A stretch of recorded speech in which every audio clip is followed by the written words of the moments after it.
Tonight, as you settle in, let your body rest and your mind loosen its grip on the present. The world around you can become soft. For the next few hours, your only task is to listen and drift. Imagine the lights dimming, the clock disappearing from awareness, and the edges of the world going gently out of focus.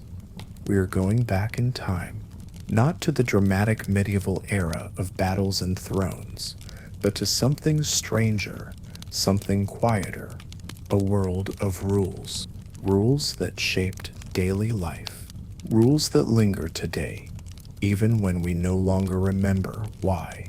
In this sleepy journey, we explore forgotten logic. Medieval society operated on patterns that made sense then, but today they exist mostly through force of habit. Some remain in the way we speak, the way we eat, the way we schedule our days, and even the tiny rituals of politeness we never question. Many of these rules are thousands of years old, passed from family to family and from hand to hand, unchanged, not because they are needed, but because they were never challenged. Close your eyes, if that feels comfortable, and allow a slow breath to rise and fall. Imagine a world without electricity, without engines, without screens. You would live by rhythm instead of schedule. Candles would decide the hours, the seasons would command your pace. Church bells would be the closest thing to a clock. Wake, work, pause, pray, sleep. Everything was guided by structure. And yet, while the medieval world may appear harsh or chaotic from the outside, inside its routines, there was an unexpected softness. Your day followed predictable steps. You would know when to eat, when to pray, when to rest, when to speak, and even when to remain silent. These rules held society together like invisible stitching. You would hear footsteps on stone floors, muffled voices in long hallways, wind against small wooden windows. You might smell smoke, bread cooling near a hearth, wet wool drying beside the fire. Time moved slower. People rarely traveled beyond their village. A journey of only a short number of miles could take days on foot. Most of your world would exist within the distance you could walk in one morning. And because the world was so small, rules mattered, perhaps more than they do now. Rules kept order.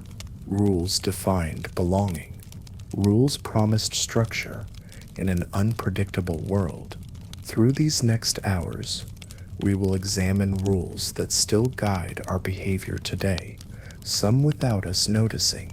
We will see bathing customs that influenced modern hygiene routines. We will learn why meal behavior today still echoes monastic silence. We will trace timekeeping habits back to the ringing of iron bells. We will uncover why public weddings and witnesses became expected. We will explore why table manners still mirror noble training. We will walk through cloth markets and discover how fashion laws shaped modern ideas around status. These stories are not dramatic. They unfold gently, like parchment being slowly unrolled. This is history not meant to excite, but to soothe.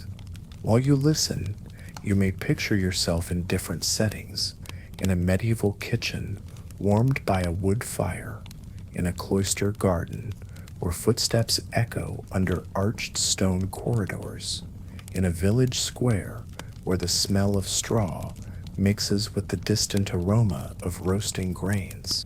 You do not have to force the images. Allow them to arrive casually, like thoughts drifting into a dream. Consider how many habits you follow without realizing their ancient roots. When you sit at a table and place the napkin in your lap, when you lower your voice in certain places automatically, when you pause and feel the urge to be polite before entering a room, These impulses do not appear out of nowhere. They are echoes, soft echoes of people who lived hundreds of years ago. In this series, the word medieval does not mean violent battles or dramatic betrayal. It means ordinary life, the simple act of getting through a day, a world of candles and bread dough and wool cloaks, a world where the sun and the church bell were the only clocks that mattered. The rules we examine do not belong to kings. They belong to ordinary people. For the next hours, think of yourself not as a listener, but as a traveler moving quietly from place to place. We will walk slowly through each story, observing without judgment. We will hold each detail gently, like a smooth river stone. Take another deep breath, letting your shoulders drop as you exhale. Imagine the sound of distant bells, a slow, measured toll. This is the sound that once divided every day into segments. You would not look at a clock. You would listen. In the morning, the bell told you to rise. Later, it signaled the first meal. At midday, it marked prayer. At evening, it guided your rest. Life unfolded by sound. As we move deeper into the medieval world, remember that your only task is to notice. You do not need to analyze or memorize. Let the atmosphere wash over you. If your thoughts wander, that is welcome. Your mind is free to drift. Tonight, history is not about facts. It is about feeling.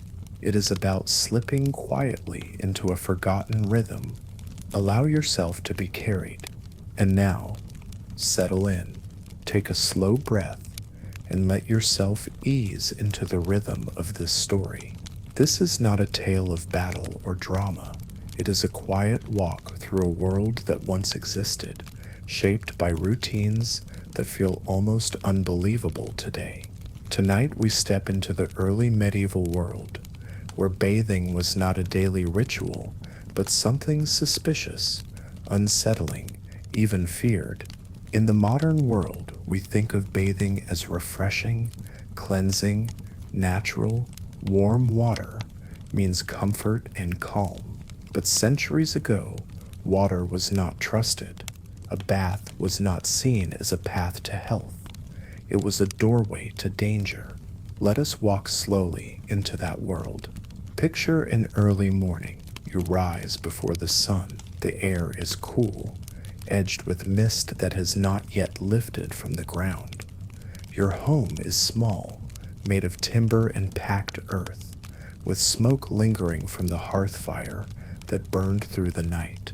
You can smell damp wool from your cloak hanging near the door. Outside, the world is still dark and soft, filled with the smells of soil, frost, and livestock settling in their pens. You pull on heavy wool clothing without thinking to wash your skin. Washing is not part of a morning routine. Most likely, you will go days, weeks, or months without bathing. And if you ask someone why, they may struggle to express it. They simply know that water is risky. It opens the pores. It invites illness.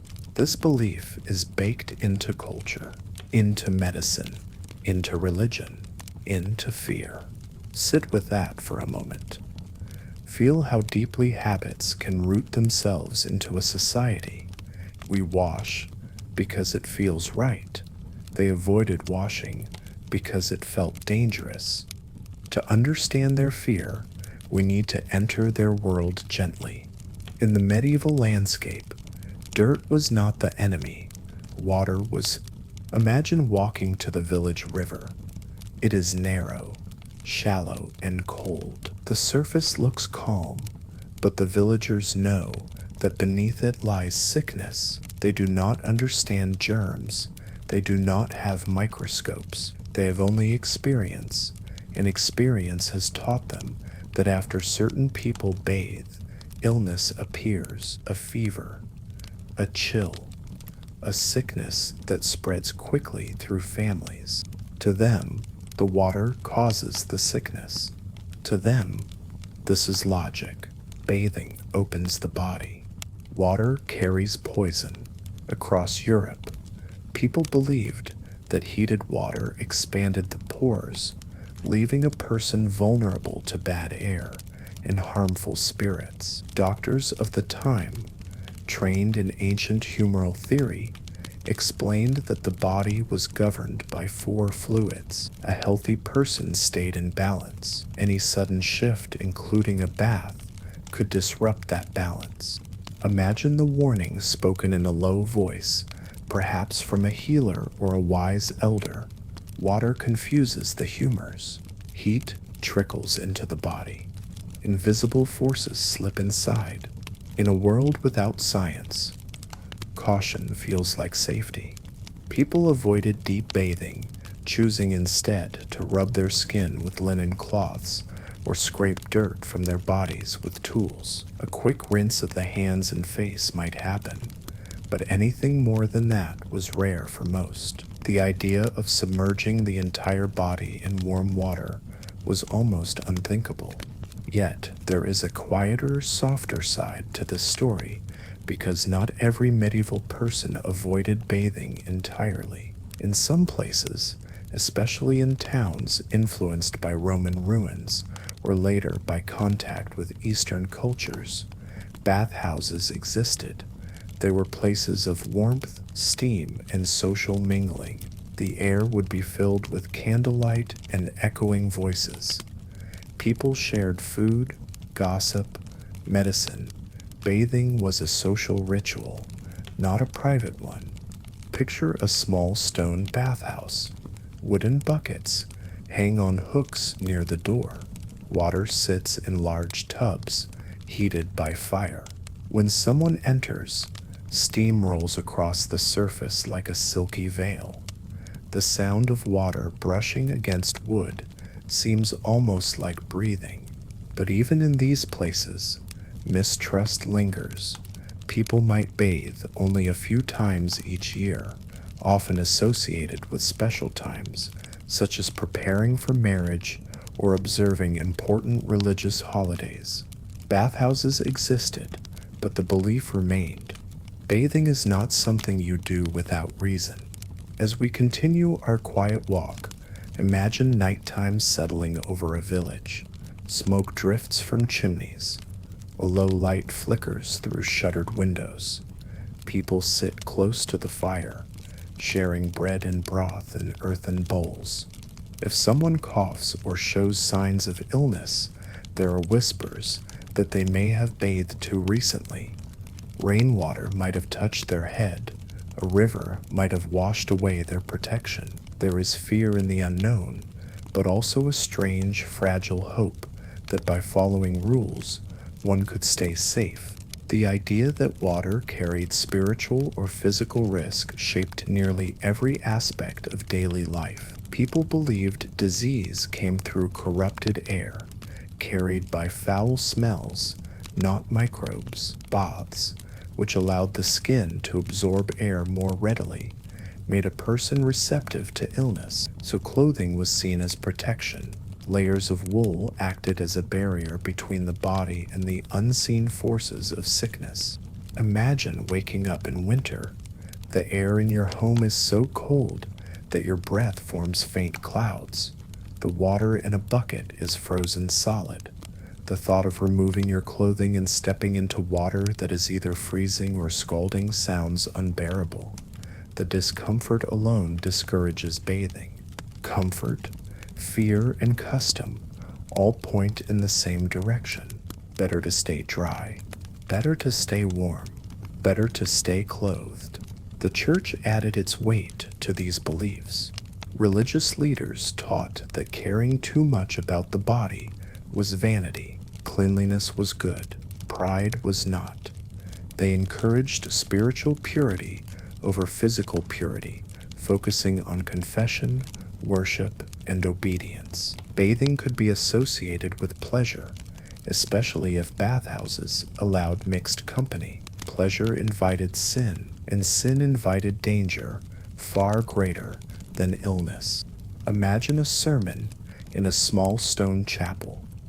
The air is heavy with the smell of beeswax candles. People stand shoulder to shoulder, listening to the words of the priest echo against cold walls. He speaks slowly, pressing each phrase into memory. Cleanse the soul, not the flesh. For ordinary people, these words form the boundaries of acceptable behavior. Bathing becomes a rare event tied to ritual or necessity. When children are born, they may be washed. When someone dies, their body may be washed. Ritual moments, transitional moments, not everyday life. To many medieval minds, water belonged to the sacred, not the routine. Yet beneath this caution, there is something surprisingly gentle. People did not avoid bathing out of laziness. They avoided it out of fear and belief. In many places, they created alternative ways to feel clean and comfortable. They combed their hair carefully. They changed linen underclothing when they could. They brushed skin with cloths scented with herbs. Lavender, rosemary, and mint were common in herb gardens, and villagers would crush them between their palms to release fragrance. There is something soothing in that image. A quiet room, a linen cloth, the scent of herbs drifting through the air. Even without bathing, people cared about their bodies. They simply cared differently. If we pause here and listen closely, we can hear layers of reasoning beneath the tradition. It was not one belief, but many that kept bathing rare. The body should not be open to sickness. Excess heat can harm the balance of the humors. Bathing can lead to sin. Clean clothes matter more than clean skin. Comfort lies in warmth and dryness. Each belief on its own might be questioned. Together, they formed a system. Tradition is powerful. When a habit becomes normal, it stops being a choice. And so for centuries, entire populations moved through life, wrapped in wool and linen, rarely feeling water against their skin. They lived by caution. They lived by fear. They lived by rules they believed without doubt. Rules that lingered long after their logic faded. As the fire burns low in the hearth, and your breathing mirrors its slow rhythm, imagine sitting near the warmth, wrapped in layers, untouched by water for days or weeks. Your skin holds the scent of wool and smoke. Your clothing is your protection. Your layers are your shield. Bathing is not part of your day. It is a decision, a big one. You do not long for a bath because it has never been part of your comfort. Instead, comfort comes from warmth, from thick clothing, from staying dry and guarded from cold air. The thought is not strange to you. It is simply life. As your mind drifts, remember that what seems obvious now once felt dangerous. The habits we treat as normal today will someday seem strange to others. People change, but routines persist far longer than reason. Close your eyes gently and imagine the soft glow of firelight playing across stone walls. Let the quiet of the medieval evening settle around you like an old wool cloak. The rules of the past are still with us, sometimes in echoes, sometimes in shadows. In the silence, you can understand how deeply humans cling to the familiar. The flame in the hearth burns low, giving off a delicate warmth. The light flickers steadily, tracing soft patterns on the timber beams of the ceiling. Outside, the night presses against the shutters. Silent and endless, you can hear the sigh of wind in the thatch roof, and somewhere in the distance, the faint call of an owl settling into the darkness. The villas, Allow yourself to settle as well. Let your breathing soften. Let your shoulders relax. We are slipping deeper into the medieval world, where the simple act of washing the body was tangled in belief, custom, medicine, and fear. In the first section, we explored why bathing was believed to be dangerous. Now we explore how that fear shaped daily life, home design, clothing choices, and social routines. Instead of bathing, medieval people created a completely different method of staying clean, one that revolved around linens, herbs, routines, and slow rituals that centered not on water, but on fabric and warmth. Close your eyes if you like. Let the world of firelight and wool settle around you. Imagine a medieval home just as the sun rises. Your house is one single room, perhaps two if you are fortunate. The air carries a mixture of straw, wood smoke, and something faintly sour, the scent of wet wool slowly drying from the night before. The floor is packed earth, swept but never washed. Near the door, a bucket of water sits waiting, collected by hand from a distant well. Water itself is work.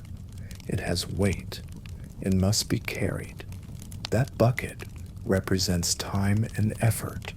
To use water on your body feels careless when water could be used for cooking, for animals, for cleaning tools, for making broth. It is a precious resource, especially in winter. Every drop has purpose. You wake and rub your eyes. Your hands are cold. Your breath clouds lightly in front of you. You take a cloth made from soft linen and use it to wipe your face and neck. The fabric absorbs oil and dust. Beside the cloth is a small bundle of dried rosemary. You crush a few leaves gently and rub them onto the cloth. The fragrance rises, clean and sharp. It wakes you slowly, gently. The scent replaces what we would think of as soap.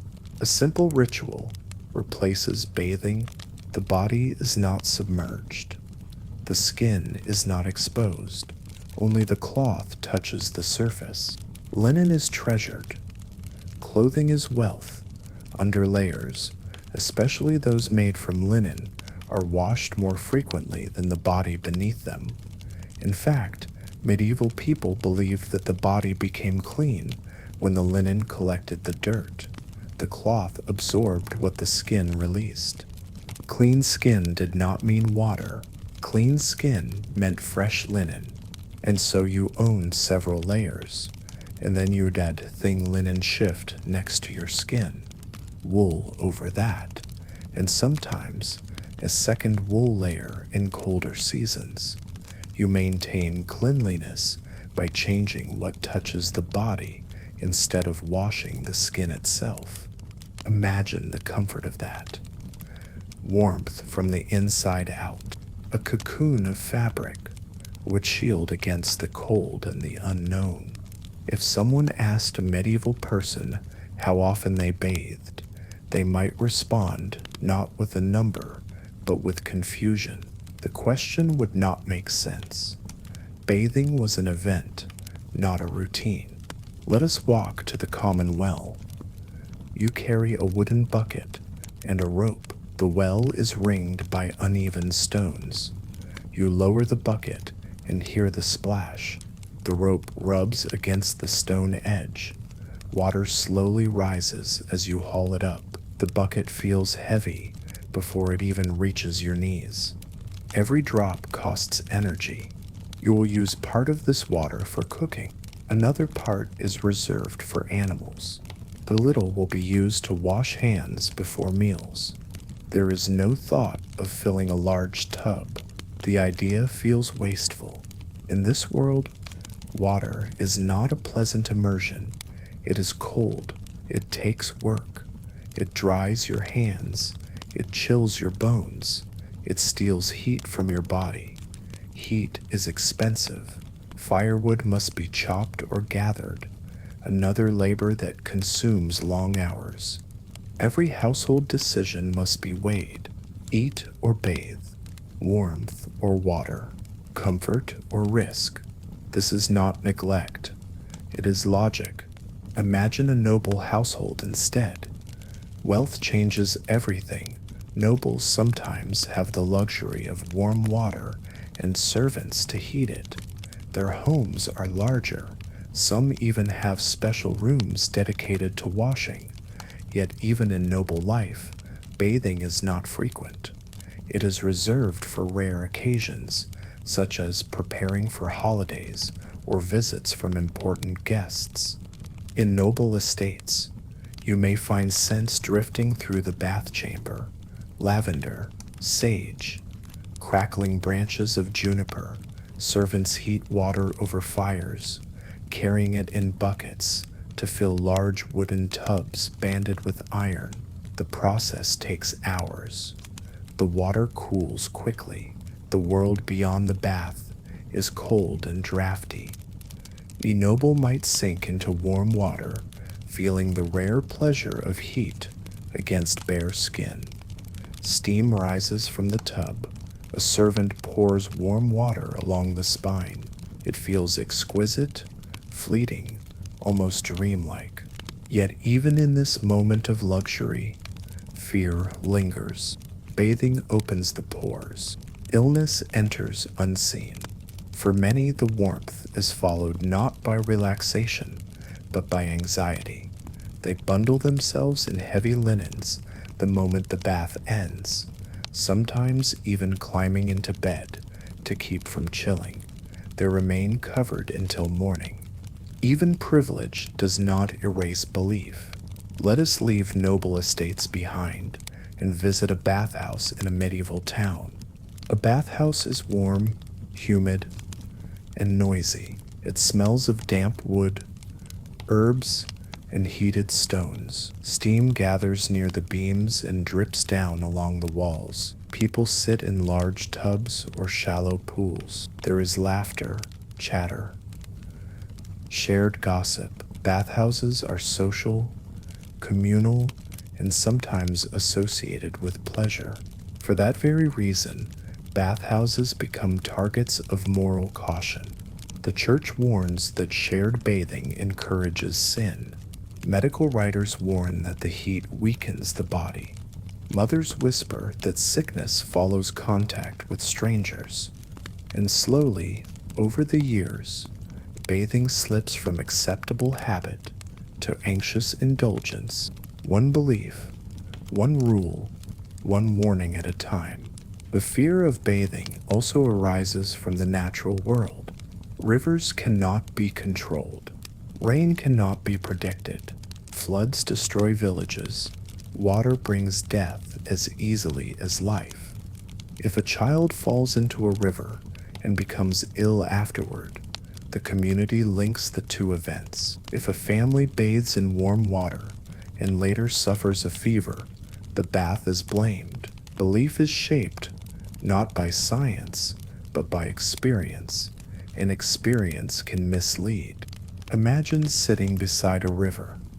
The water flows steadily, reflecting the last light of evening. Ripples catch the glow like shards of silver. Villagers stand a few steps back, unwilling to approach. They dip buckets to collect water, but no one wades or plays. Parents teach children to stay away. Too cold, too deep, too unpredictable. The river becomes something watched, not enjoyed. As we move deeper into this world, allow your breathing to slow. Let your body relax into whatever supports it. Feel your weight deepen. The medieval pace of life was slow. Minutes had no sharp edges. Time flowed like grain through fingers. Daily routines unfolded like gentle rituals. Clothing was not merely worn, it was part of the body. Linen was not simply textile, it was protection. Herbs were not fragrance, they were medicine. Every part of life carried layers of meaning. If you feel your thoughts begin to wander, that is all right. In this story, wandering is welcome. These slow traditions are like distant echoes. They are not dramatic. They do not need your full attention. You are invited to drift. We return to the home of an ordinary family. Evening approaches. The fire is stirred. A pot of pottage simmers, made from beans, barley, and whatever vegetables the season allows. Bread cools on a shelf. The room fills with a warm, earthy scent. Everyone sits together. Hands are washed quickly in a shared bowl. The water becomes cloudy almost instantly. It is not replaced. There is no need. Cleanliness does not mean spotless. It means ready to eat. After the meal, the family prepares for bed. They brush crumbs from their clothing. They wrap themselves in additional layers. They rub herbs on wrists and neckline to mask odors. Then they lie down in straw beds, covered in wool, with linen shifts against their skin. They do not feel dirty. They feel safe. Cleanliness is comfort, not wetness. Cleanliness is warmth, not exposure. Bathing feels dangerous because it removes protection. Close your eyes for a moment. Picture someone stepping outside to look at the stars. The night sky is clear, silent, endless. Their breath forms faint clouds. Their wool cloak shields them from the cold. Water would steal that warmth. Water would expose them. Water would open the body to unseen forces. Protection comes not from washing, but from covering. It is easy to pity the past, to imagine discomfort, to judge their choices. Yet, if we look closely, we can find something gentle here. They valued warmth. They valued safety. They valued small comforts. They understood that life could turn hard without warning, so they wrapped themselves in simple rituals that provided a sense of control. Bathing was not needed for comfort. Comfort came from staying dry. Comfort came from staying warm. Comfort came from preserving energy. And so, people remained clothed, wrapped in layers, protected by belief. The fire sinks lower. The wind settles. Sleepiness begins to weave itself through the edges of your awareness. You can imagine yourself settling into a straw bed, layered in linen and wool, safe from the cold night air. You understand their world now. You feel the weight of the fears that shape their choices. You feel the logic of their caution. Even today, we carry traces of their habits. We wrap ourselves in blankets for comfort. We associate warm clothing with safety. We use scents to cleanse when water is inconvenient. Echoes remain. The fire has burned down into a soft amber glow. Only a few embers remain, pulsing gently beneath a blanket of ash. The room is quiet, the kind of quiet that seems to wrap around the body like warm wool. Your breathing has slowed. The steady pulse of your heartbeat echoes softly in your ears. We are ready to watch the change unfold. For countless generations, medieval people feared bathing. Water opened the body. Heat weakened the defenses. Cleanliness was achieved through linens and herbs, not immersion. But slowly, gradually, the world shifted. Beliefs cracked. Knowledge seeped through like spring rain into hard, dry soil. Section 3 is the turning point. Here we witness how a suspicious, feared act slowly becomes normal life. Let us begin with the first ripple of change. Imagine the 14th century. A rider approaches a town. The air is heavy. Bells toll slowly, their sound stretching across empty fields. Market stalls are abandoned. Doors are barred. A dark piece of cloth hangs over a window. A plague has arrived. The great sickness sweeps through villages and cities.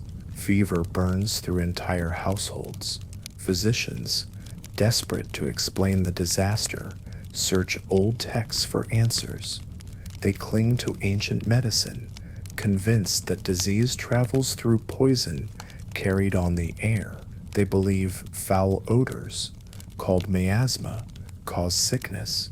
To them, the smell of rot is not a symptom of disease, but the cause. Because bathing opens the pores, they fear it makes the body more vulnerable to poisoned air. Bathing becomes not just risky, but dangerous. Some doctors warn their patients that washing could lead to death. In this moment, bathing becomes even rarer. Imagine that. The fear deepens. If you feel the weight of that fear pressing in, allow your breath to soften. Let the anxiety of that time drift away. You are merely observing from a distance. You are safe. Yet even during this bleak period, something unexpected begins to happen. To fight the awful smell of sickness, people turn to perfume. They burn herbs. They place crushed flowers and spices in clothing in wealthier homes. Rose water is sprinkled onto linens, not the body. Soap makers begin experimenting with scented oils. Scent becomes a sign of cleanliness, one that avoids exposure to water completely. Clean linen remains the answer. But a seed is planted for something new. Now imagine moving forward through time. Caravans travel along winding trade routes through desert and mountain. Merchants carry silk, spices, and ideas. In distant lands, people speak casually of bathing as pleasure, as relaxation, as medicine. Bathing houses are not places of fear. They are places of ritual. These travelers describe warm steam, scented oils, marble floors, peace. Their words reach Europe, carried slowly from village to village, town to town. These stories do not change habits overnight, yet they stir something curious in the minds of those who hear them. A question takes root. What if bathing is not dangerous? Curiosity has a gentle power. It does not force change. It invites it. Now let us visit a city much later. The streets are wider, the houses taller. Traders, sailors, scholars, and travelers from different parts of the world gather in busy squares. A new kind of building appears. Public bathhouses of steam and warmth are built with inspiration taken from distant cultures. Not everyone approves. Some religious groups still warn against the temptation of shared bathing. Moralists complain that pleasure and cleanliness walk too closely together. But curiosity has grown stronger than fear. People begin to experiment. Instead of fully submerging themselves, they pour warm water over arms and legs while standing near a hearth. They wash hands and faces more often. They begin to think not just of scent and linen, but of actual cleanliness. Small changes accumulate, a slow, gentle shift. This is how change always begins. Not with revolution, with curiosity. Let us go inside one of these new bathhouses. Steam gathers along the ceiling. The light is filtered, softened by mist. Wooden benches line the walls.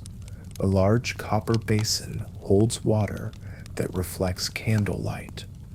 People sit quietly, letting the warmth loosen their muscles. Herbal soaps, made from olive oil and ashes, create foam that looks like clouds resting on the surface of water. The sound of dripping water is steady, calming. A bath attendant pours warm water over someone's shoulders. The water streams down their back. It feels like release, For a moment, they forget the fear of illness. They feel only warmth. Afterward, they wrap themselves in linen and relax. They leave feeling lighter, different, not weaker, but restored. As more people try it, more speak of its comfort. Comfort breeds trust. Trust grows slowly, sometimes across generations, but it grows. Another force enters the story: science. Physicians begin dissecting bodies, studying anatomy with clearer understanding. The old belief that pores allow disease to enter the body loses its strength. A new idea begins forming: dirt can trap illness on the surface of the skin. Removing dirt might prevent sickness, not cause it. Doctors begin recommending bathing, not for pleasure, for health. Over time, books are written. Soap makers refine techniques. Linen makers produce finer cloth. The wealthy adopt regular bathing first, then those of lesser means begin to copy their habits. Yet even then, most people do not have tubs. Instead, bathing becomes a ritual of incremental steps. Warm water poured into a small basin, a cloth dipped, wrung out, applied to the skin, slow, circular motions. It is not the sudden plunge into deep water. It is a gentle awakening, almost like the first time someone learns to breathe deeply. Let us pause here. In your mind, picture someone in a small room. A single candle glows. A wooden basin sits on a stool. They dip a cloth into warm water and press it gently to their face. The warmth spreads. Muscles relax. Their breathing deepens. They wash slowly, without fear. They finish and wrap themselves in linen. Their skin tingles slightly from the heat. A faint scent of rosemary lingers in the air. This is the first time in their life that bathing feels like peace. It is an intimate moment, a moment of transformation, a small moment in history, but vast to the person living it. Now watch generations pass. Time moves like drifting snow, quiet, steady, unhurried. People move from cloth washing to full immersion, from occasional baths to routine baths, from fear to acceptance. Eventually, bathing becomes so familiar that children grow up thinking nothing of it. Indoor plumbing arrives much later, but once it does, bathing becomes effortless.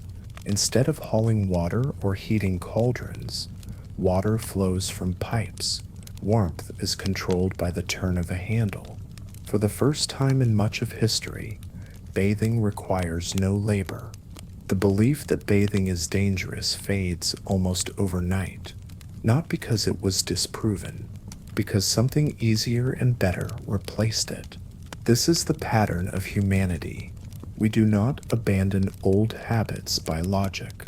We abandon old habits when comfort improves.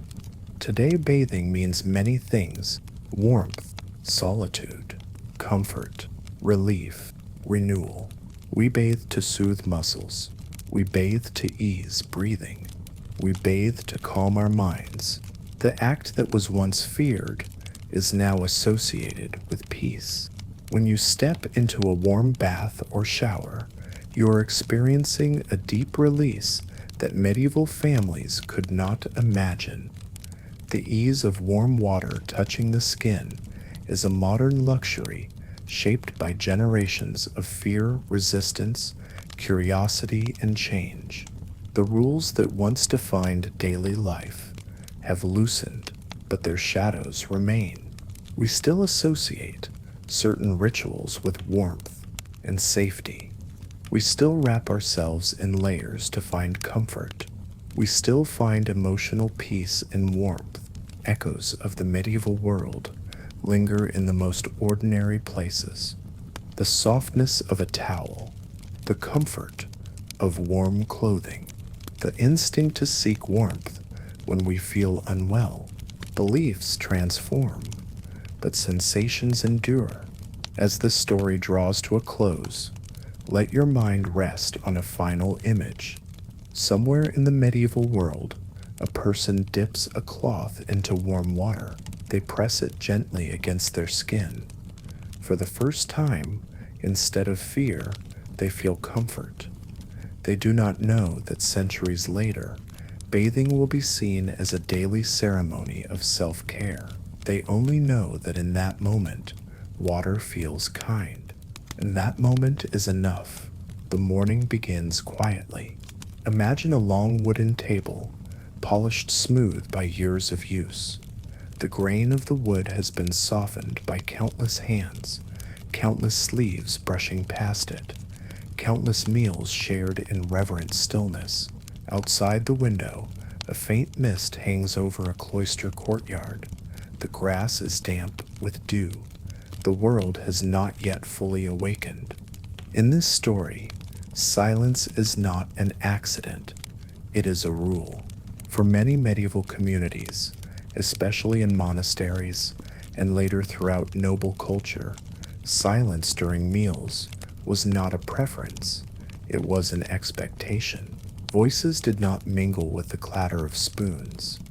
Laughter did not accompany the passing of bread. Even whispering felt like a disturbance, a small stone dropped into still water. Meals were taken in stillness because silence was believed to shape character. It taught obedience. It taught discipline. It taught humility. The modern world often fills meals with conversation. We ask questions. We tell stories. We negotiate. We laugh. Food is fuel and entertainment. But in the medieval world, especially within monastic life, eating was seen as a moment of reflection, and so silence wrapped the room like a cloak. Picture yourself crossing a stone floor. Your footsteps echo, softened only by the rustle of wool robes. You enter a long room called the refectory. The air is cool, smelling of bread, onions, and the faint smoke of a nearby hearth. Candles burn along the walls, barely disturbed by drafts slipping through narrow windows. On the tables, bowls of pottage have been set out. The meal is simple, humble. It is almost always humble. You take your seat. Your back is straight. Your hands fold in your lap. You wait for a bell. When it rings, the meal begins. A monk stands at a raised platform with a book, usually scripture or lives of saints. While others eat in complete silence, he reads slowly, letting each word fall like a quiet droplet into the room. There is no conversation, no questions, no opinions, only breath, spoon against bowl, and the gentle murmur of the reader. This rule of silence at meals extended far beyond monastery walls. It shaped noble households, etiquette books, and eventually the early foundations of modern manners. While many of our current expectations at the dinner table feel like common sense, they come from these quiet rooms. Silence was not simply about the absence of noise. It was about presence, presence of thought, presence of gratitude, presence of discipline. In silence, one was expected to examine their own behavior. Let us step back and explore how the rule began. In the first centuries of monastic life, spiritual communities formed far from cities. People seeking a deeper connection with the divine left ordinary society to build lives centered around prayer, work, and contemplation. These communities understood something that modern psychology would confirm many centuries later. Noise scatters the mind. Silence focuses it. Food was not meant to be enjoyed for pleasure. Food was meant to sustain the work of the spirit. The monks believed that conversation invited vanity, pride, gossip, judgment, or argument. Words could lead the soul off its path. Silence protected them from temptation. If you do not speak, you cannot sin with your tongue. If you cannot sin with your tongue, you remain pure in your intentions. In silence, you listen inward. Their rule was simple: eat quietly, reflect constantly, never forget why you are here. These rules applied to everyone equally. Even the most revered elder sat and ate in silence, just as the newest arrival did. Silence flattened hierarchy. It is remarkable to imagine, in a world defined by rank and status, silence created equality. Walk through the room with me slowly. The walls are high and smooth, made from stone that holds the night's coolness. Long, narrow windows let in early sunlight, streaking across the floor. The tables are long and heavy, stretching from one side of the room to the other. On them rest bowls of thick vegetable stew and round loaves of coarse bread. No one reaches for food until instructed. Hands remain still. A bell sounds. A prayer is spoken. The meal begins. Spoons begin to move. One after another, a slow rhythm forms. Like rain touching a pond, bread is torn gently, never bitten directly. Each action is small, contained, respectful. No one points, no one gestures, no one hurries. Every movement matters. The silence inside such a room has texture. It is dense. It presses lightly around you, not suffocating, but holding you, steadying you. You become hyper-aware of your breath. You become aware of how often your mind tries to create noise, how often you rehearse sentences in your head before speaking. Here there is nothing to say. There is only being present. This rule did not stay confined to monasteries. Nobles began to imitate monastic discipline, believing that silence during meals showed refinement and self-control. It became a mark of good upbringing, a sign that one knew how to behave in the presence of others. A noble hall might be filled with musicians playing in the corner while high-ranked lords and ladies sat in ordered arrangement. Conversation was allowed, but there was an expectation of controlled speech. Speak only when appropriate. Speak only when spoken to. Never speak with food in your mouth. Do not interrupt. Do not let your emotions lead your tongue. Silence taught power indirectly. Power revealed itself not through volume, but restraint. Even today, echoes of these rules remain. We tell children to sit quietly at the table. We avoid speaking with our mouth full. We wait until everyone is served before we begin. We call this politeness, but its roots lie in silence and hierarchy. Let us explore more deeply why silence mattered so much in this era. The medieval world was built on order. The sun determined when to wake. The bell determined when to work. The church determined how to live. Silence fit perfectly into this framework. Noise represented chaos. Silence represented control. Meals were considered sacred in their own way. Eating was not simply consumption, it was an acknowledgement of the labor that produced the food. It was a recognition that life continued only because others worked long hours to sustain it. In silence, gratitude becomes more visible. When no one speaks, you notice the sound of bread crust breaking in your hands. You notice the warmth of the bowl against your fingers. You notice the smell of herbs floating up from the stew.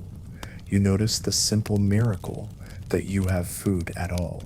Silence heightens awareness. Awareness becomes appreciation. In that stillness, the act of eating becomes a form of prayer. In monasteries, silence also served a practical purpose. Monks dedicated their days to reading, copying texts, and meditation. Noise broke concentration. Silence strengthened discipline. Meals were brief and efficient, allowing more time for work and worship. For nobles, silence reinforced hierarchy. Those with the highest status sat closest to the host. Those of lower rank sat farther away. The rule of quiet speech ensured that no one challenged authority. A loud voice could disrupt the order. A silent one maintained it. Silence became a form of control. The ability to remain silent demonstrated that you understood your place. In many households, if you spoke during a meal, you were reprimanded. In some monasteries, a monk who spoke without permission might be required to stand and eat in the center of the room, exposed to the gaze of every other monk. Humiliation taught obedience. Though harsh, the message was clear. Words are powerful. Words must be controlled. Now take another slow breath and let the room settle around you once more. You are seated at the table again. The spoon in your hand is wooden, smooth from many meals. You can hear someone else's breathing. You can hear the faint rustle of fabric as people adjust their posture. The reader's voice continues, steady and calm. The words do not demand your attention. They simply exist. Your mind is free to drift. You are not required to respond. You are not required to think quickly. You are not required to have opinions. All the usual pressures of conversation fade away. Silence becomes a release. In stillness, you can feel yourself. In stillness, your senses sharpen. In stillness, you learn what hunger really feels like. When you are silent, you realize how much of speech is habit. Silence reveals the difference between speaking to express truth and speaking to fill space. Most of us fill space. They filled themselves instead. Let your imagination stretch further. Picture a snowy winter morning.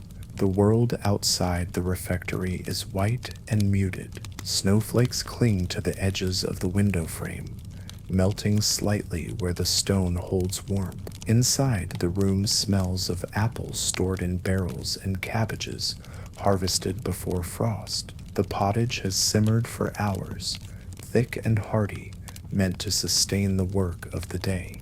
The cantor reads a passage chosen to reflect on virtue. His voice rises and falls gently.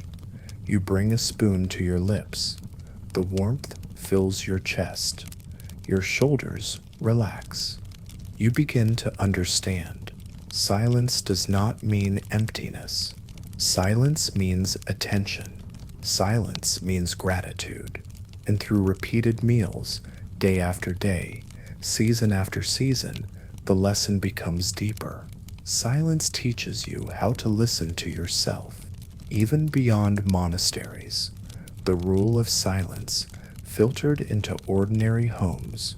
Parents told children to be quiet at the table. Hosts watched closely to determine whether guests could control their impulses. A person who spoke too loudly or too often was considered vulgar. People believed that eating in silence allowed the body to digest better and the mind to remain peaceful. Silence shaped stillness. Stillness shaped behavior. Behavior shaped identity. If bathing taught caution, eating taught restraint. Together, they formed a world in which the body was carefully governed. When meals ended, a final prayer dissolved the silence. People stood. Bowls were gathered. The room slowly emptied, leaving only the faint warmth of the fire and the echo of quiet breath. Outside, the day resumed. Voices rose again. Tools struck wood. Hoofbeats sounded in the courtyard. Life returned, but the silence stayed within them. They carried it forward. In patience, in discipline, in reverence, silence became a habit, a rule, a reflex. As you sit with this story, perhaps you begin to notice how much noise surrounds your own meals. Perhaps you notice the habit of filling space with talk. Perhaps you feel the slight ache of longing for a moment of true quiet. Silent meals allowed people to be present with themselves. Somewhere between the simplicity of the monastic bowl and the richness of noble banquets, silence became a teacher, not a punishment, a companion, a reminder that every bite is a gift. The room is still. Silence has settled again, like a soft blanket being lowered gently onto the shoulders of every person seated at the table. The air is cool, unchanged by time or movement. The candle flames hold steady, barely flickering, as though even the fire understands the rules here. You can almost hear your own heartbeat. A bowl in front of you releases a faint steam, carrying the scent of barley, leeks, and a hint of herbs from the monastery garden. There is no rich spice, no indulgent butter, no melted cheese, just simple nourishment, served without ornament, a spoon carved from wood that has been worn smooth by hundreds of hands, rests neatly at its side. No voice breaks the silence, not because there is nothing to say, because nothing is supposed to be said. The reader continues in a steady voice, never pausing too long on any one word. He reads from a manuscript illuminated by the low morning light that slants through narrow windows. The vellum catches that light, reflecting a soft sheen. The careful lettering, dark and deliberate, would have taken countless hours to produce. It reminds you that silence does not occur only during meals. Silence built the world around them. Every manuscript, copied by hand, relied on it. Every piece of knowledge preserved depended on it. Without silence, a slip of the quill could ruin a page that had taken days to prepare. Because of silence, wisdom endured. You lift the spoon, you pause, you taste. The flavor is modest, but the warmth spreads through your body in a slow, comforting wave. Without conversation, taste becomes clearer. Without distraction, hunger becomes an honest companion. You realize that food, when not buried beneath conversation, becomes an experience rather than a habit. To understand how deeply silent meals shaped medieval life, we must step beyond the refectory and explore the emotional landscape of silence. Silence in this world held meaning.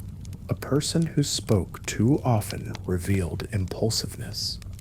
A person who stayed quiet showed self-control. Monks were taught that words carried weight. Every sentence was a choice, and once spoken, it could never be taken back. One of the earliest monastic teachings compared speech to arrows. Words released carelessly could wound, even if the speaker meant no harm. Silence protected the community from misunderstanding. The rule of silent meals was not merely a ritual, it was a philosophy. Many monasteries, especially those influenced by earlier desert traditions, believed that speech was a temptation. If you spoke, you might boast, you might gossip, you might judge the person across from you. Silence eliminated the opportunity to sin with the tongue. During a meal, speech belonged only to the reader. He spoke for everyone. He carried the burden of words. The others carried the burden of listening. This practice had a peculiar side effect. It shaped the mind. Without the chance to talk, without the chance to answer, challenge, correct, explain, or justify, the eater was forced to listen and absorb. There was no argument, no debate, only surrender. In silence, pride has no place to hide. Even noble households, where silence was not absolute, adopted a modified form of this rule. In the great hall of a castle, meals were carefully staged, acts of etiquette. Conversation was permitted, but it was regulated. To speak out of turn was to show ignorance. To interrupt someone of higher rank was to risk shame. The fewer words you spoke, the more dignified you appeared. Silence conveyed certainty. Speech suggested insecurity. In these settings, the rule was not spiritual, it was social. A noble was judged by how effortlessly they controlled themselves. Their posture, their composure, their restraint at the table all sent silent messages to everyone watching. A person who rushed their meal was uncultured. A person who talked too freely was foolish. A person who held silence with ease was powerful. The quiet of the monastery taught humility. The quiet of the castle taught dominance. Two worlds, one rule: eat quietly, speak only when permitted. Now imagine a different setting. A poor family in a small timber-framed home. The walls are thin, packed with straw to keep winter winds from slipping through the cracks. The fire in the hearth burns low, and the same pottage eaten in monasteries is eaten here, though without the gentle abundance of monastery gardens. Conversation is allowed, yet even here, behavior is guided by a kind of silence. Children are told not to speak until spoken to. They lower their eyes when elders address them. They eat without complaint. Silence teaches respect. A breach of manners, even in a simple home, reflects poor upbringing. Word spreads quickly in a small village. Reputation was not shaped by luxury. It was shaped by behavior. Silence was proof of discipline. Conversation was a privilege. The reader finishes a passage and pauses, turning a page. The soft rasp of parchment is one of the few sounds in the refectory. The noise feels amplified without speech to soften it. A bird chirps outside and seems almost impolite. The world is so quiet that the sound feels enormous, like a stone tossed into a still pool. Your spoon moves again, slowly, steadily. Without speech, there is no reason to rush. You feel the pattern of your own breathing. You notice the warmth of the bowl beneath your fingertips. You begin to remember what it feels like to eat without distraction. Silence also served as a tool for emotional regulation. For people who spent their days following a strict schedule, silence gave the mind a place to rest. Medieval monastic life revolved around cycles of prayer, labor, study, and contemplation. Meals could have been the one moment of freedom, the one place where conversation flowed, but instead they became a deeper form of discipline. Speech was not forbidden because it was loud. It was forbidden because it was powerful. When you speak, you shape the world around you.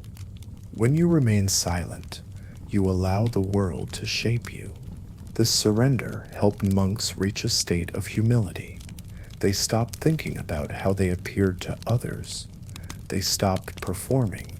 In silence, there were no social games, no competition for attention, no clever remarks to earn favor.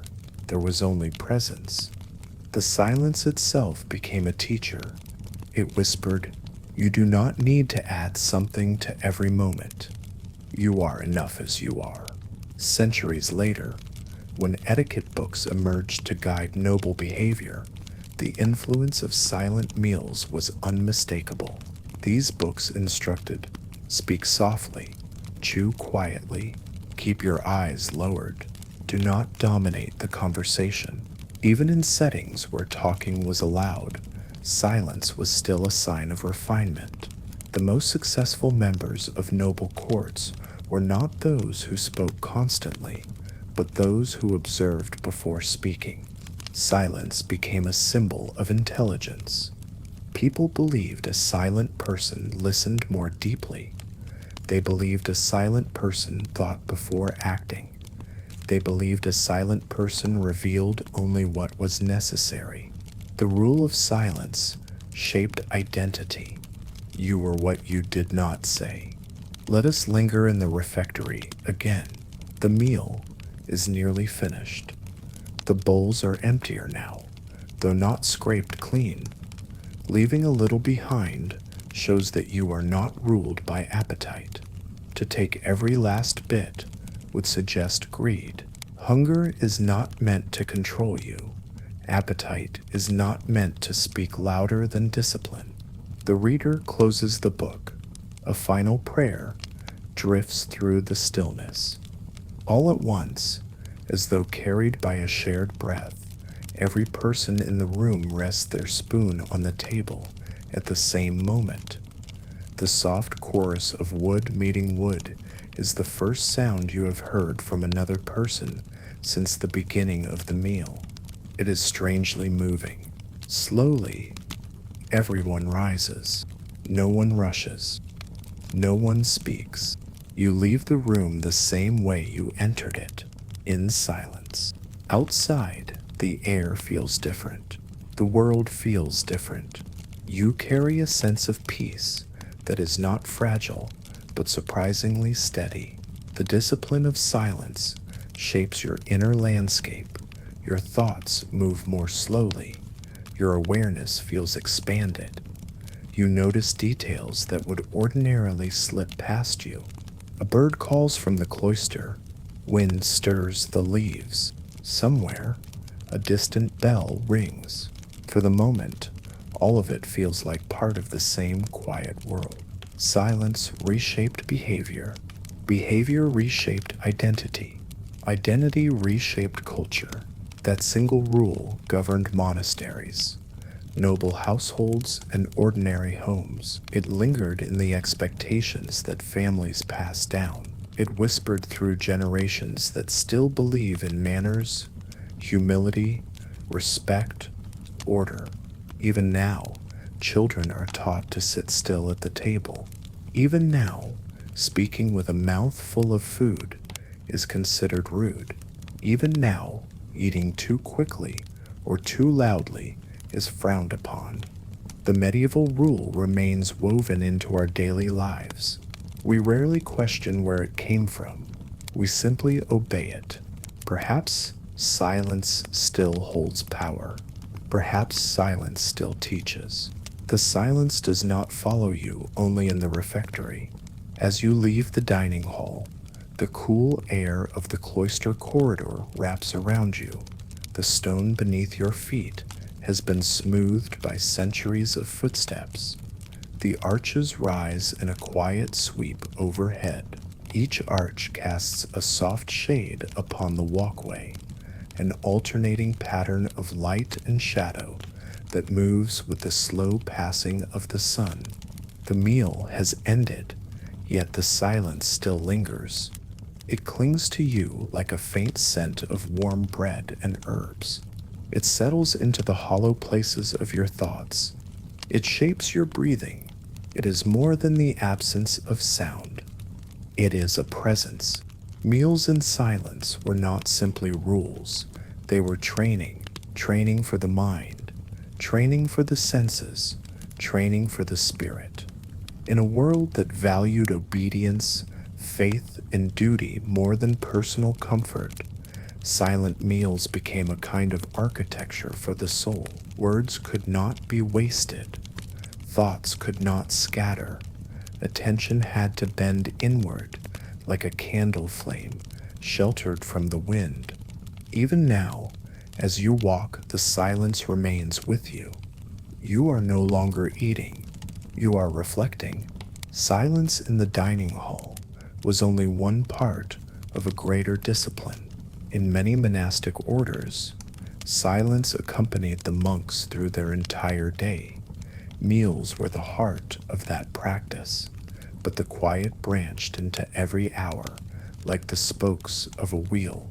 There was silence while working in the fields, silence while copying manuscripts, silence while tending the sick, silence while walking.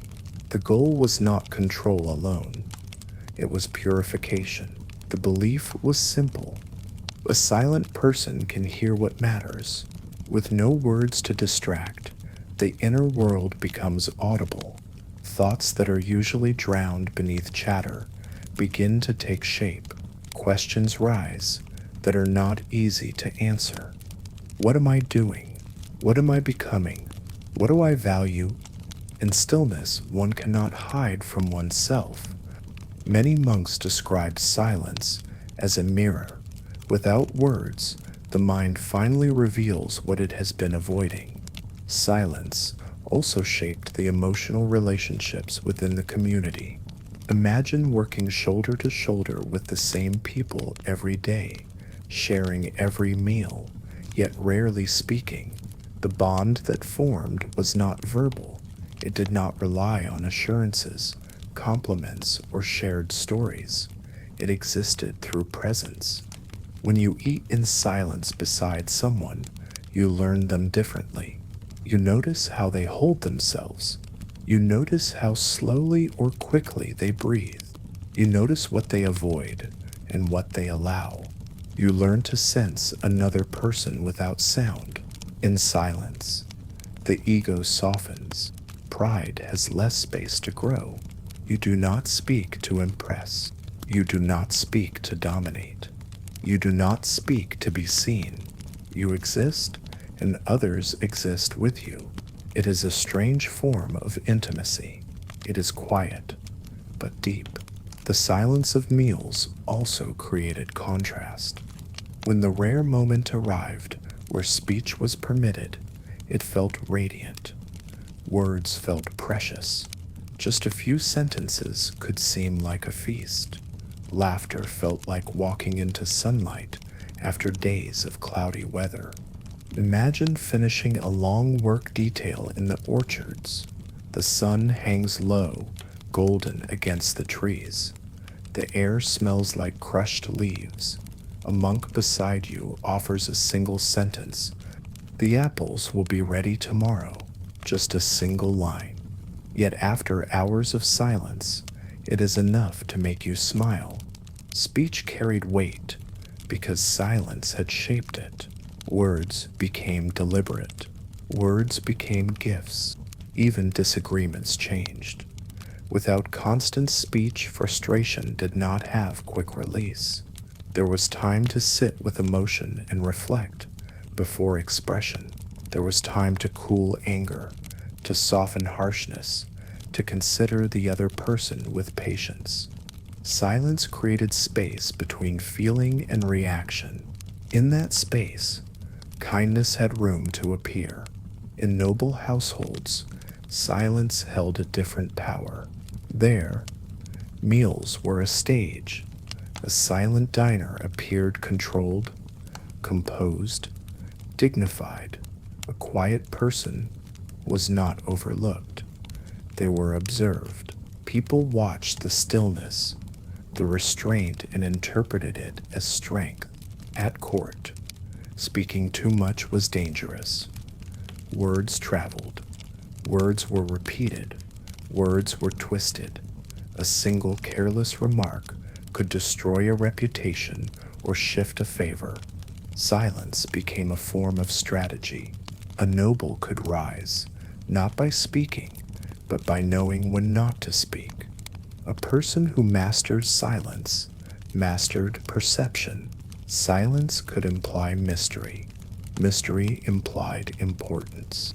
This quiet power shaped dinners in castles, feasts in great halls, and private meals among the elite. Even during large celebrations, there were rules. Conversation could be lively, but it must be controlled. Speech could be witty, but never impulsive. Food was to be eaten with grace, not hunger. If monastic silence was spiritual discipline, noble silence was social armor. Both forms shaped behavior. Both forms shaped identity. Both forms endured. The connection between food and silence also reached families. A family table was not simply a place to eat.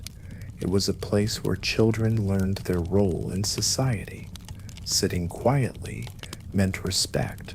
Speaking out of turn meant rebellion. Children were expected to observe, not participate. A parent did not need to scold loudly. A glance could communicate everything. Silence was not cruel. It was expected. Today, some families still expect quiet at meals without knowing where that expectation began. They inherited a rule without its origin. They keep a ritual without noticing its age. The medieval world is gone, yet it remains at the dinner table. Silence also shaped people privately. When you spend hours in silence every day, you begin to notice small details that normally vanish beneath conversation. The weight of hunger in the stomach, the warmth of food entering the body, the texture of bread tearing beneath the fingers, the sound of someone breathing across the table. Silence reawakens the senses. A person begins to taste food more deeply because there is nothing else happening. There is no distraction. The mind can explore the meal completely, paying attention to flavor, texture. Every mouthful becomes deliberate. In silence, you learn the difference between eating and consuming. You are not swallowing food absently while distracted by conversation or thought. You are experiencing the full reality of hunger and satisfaction. The act becomes almost ceremonial. You realize that hunger grows in layers. First physical, then emotional, then something else entirely. Silence allows you to feel all of it. Silence at meals also revealed societal beliefs about the body. In monastic life, eating was not supposed to bring too much joy. Pleasure was tempting. Pleasure was seen as a doorway to desire, and desire could lead the soul astray. Silence restrained pleasure. At noble tables, silence restrained appetite for a different reason. It proved control. A person who ate slowly and quietly signaled wealth. Only someone secure in their status could eat without haste. Those who rushed or spoke loudly seemed desperate, as if unsure if the food would be taken away.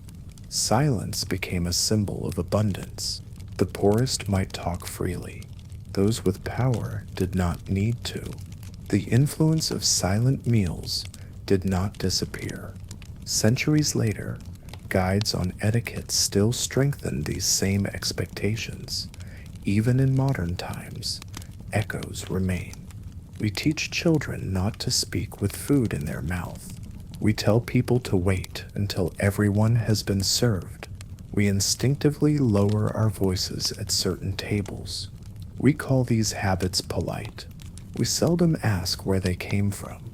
They came from refectories made of stone, from nobles seated in rigid rows, from families teaching discipline with a quiet glance. They came from the fear of sin. They came from the hunger for power. They came from the need for order. They came from silence. Stand in the cloister garden for a moment. The sky is pale.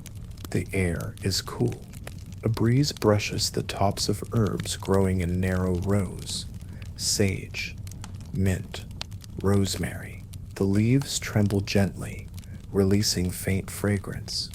Somewhere nearby, footsteps move slowly along the covered walk. You are still holding the silence from the refectory. You feel calmer. Your breath feels deeper. Your thoughts feel softer. The world outside continues with its usual noise, but here you feel suspended between time and stillness. This silence shaped identity. This silence shaped culture. This silence remains inside us. The medieval rule of silent meals did not truly vanish. It changed shape. It softened. It hid itself inside what we call manners, discipline, respect, and self-control, but its bones are the same. When we lower our voice at the table, when we tell a child to sit still, when we wait before taking the first bite, we are living in the echoes of the refectory. We are continuing a rule older than memory, a rule whispered through centuries, a rule of quiet. The village wakes slowly.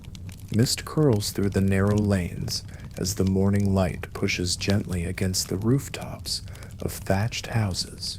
The air smells faintly of smoke from hearths that have burned through the night to keep families warm.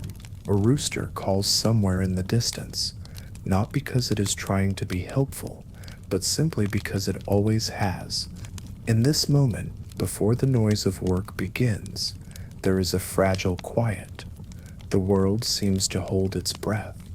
Someone slides open a wooden shutter. Someone else sweeps a stoop clean of fallen leaves. A cartwheel creaks. Life is simple. Life is visible. Nothing is private. Not truly. In the medieval world, privacy was a concept that hardly existed. People lived close together, shared walls, shared fields, shared the same murmured gossip. So when it came to marriage, no union could hide in secret. Marriage was never only between two people. It was between two families, two lineages, two economies, two futures. And because so much was at stake, the act of marriage needed to be witnessed. Marriage had to be seen. Marriage had to be heard. Marriage had to be declared, not whispered, not hinted, declared. Long before wedding dresses, rings, aisles, or invitations, there was one requirement that mattered above all others. The community had to know. You can imagine the scene. A man and a woman stand together near the church door. The church is not grand. It is small, built of rough stones that villagers carried from nearby fields. Moss clings to the foundation. A wooden cross stands against the sky, leaning slightly at an angle that suggests the wind has had many opinions over many winters. People gather.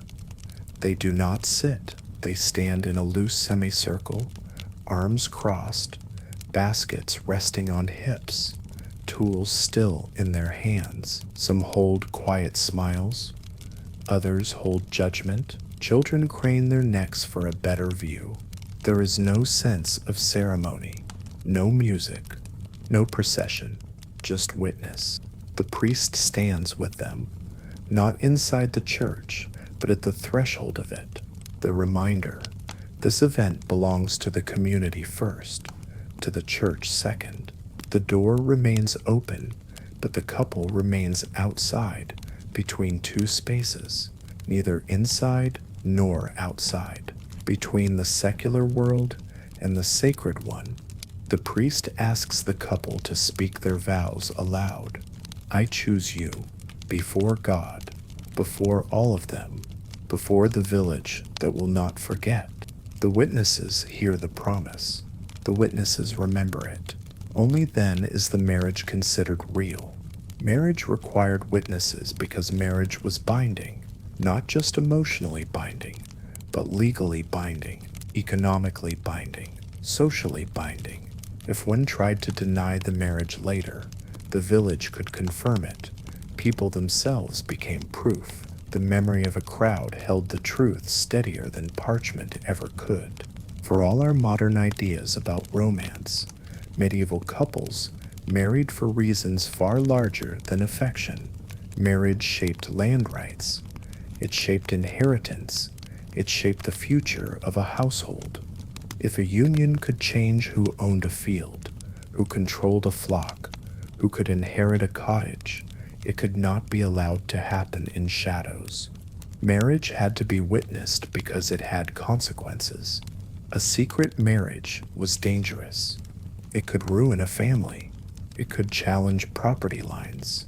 It could create arguments that lasted generations. And so the church and the community built barriers against secrecy.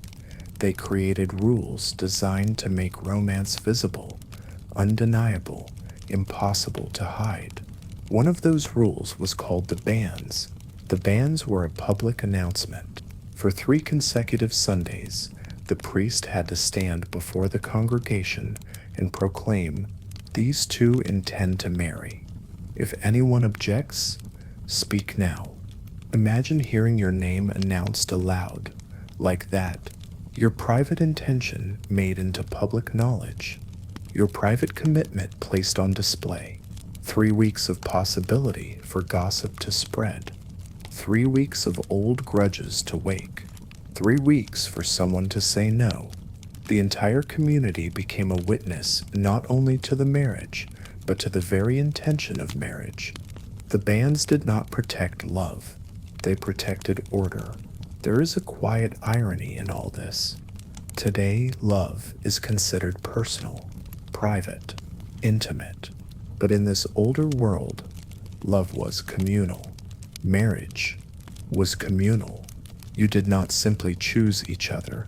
The entire village had to allow it, and if they did not approve, they would not stay silent.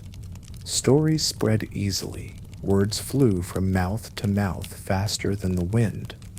If someone believed the match was improper, immoral, or dangerous, they could speak up. They could prevent the ceremony.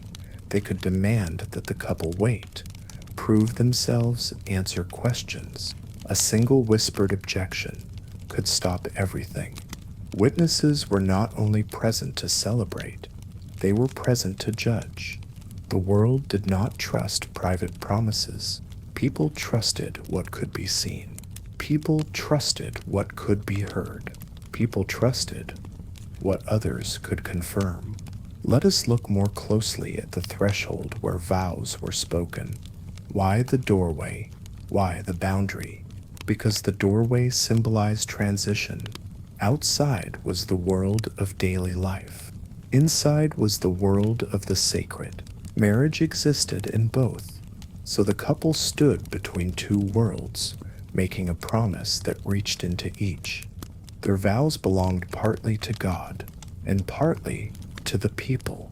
The witnesses ensured that the vow would not be forgotten. Centuries later, when wedding ceremonies moved indoors, the echo of that threshold remained.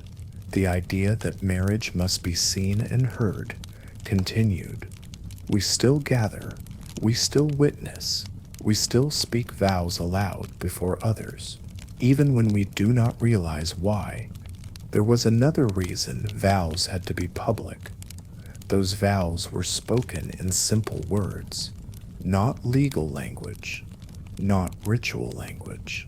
Words simple enough that no one could pretend later that they had not understood their meaning. I take you as my husband. I take you as my wife. That was enough. They did not need rings. They did not need signatures. They needed a sentence and a witness. The church did not even require that a priest bless the union. The priest was helpful, but not essential.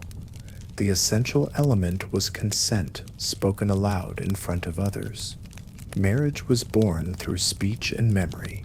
2 people spoke, and the community heard, and the marriage existed. That was the power of a vow.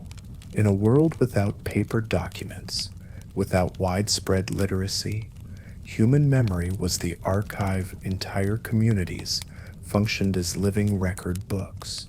They carried the past in their minds and enforced it with their presence.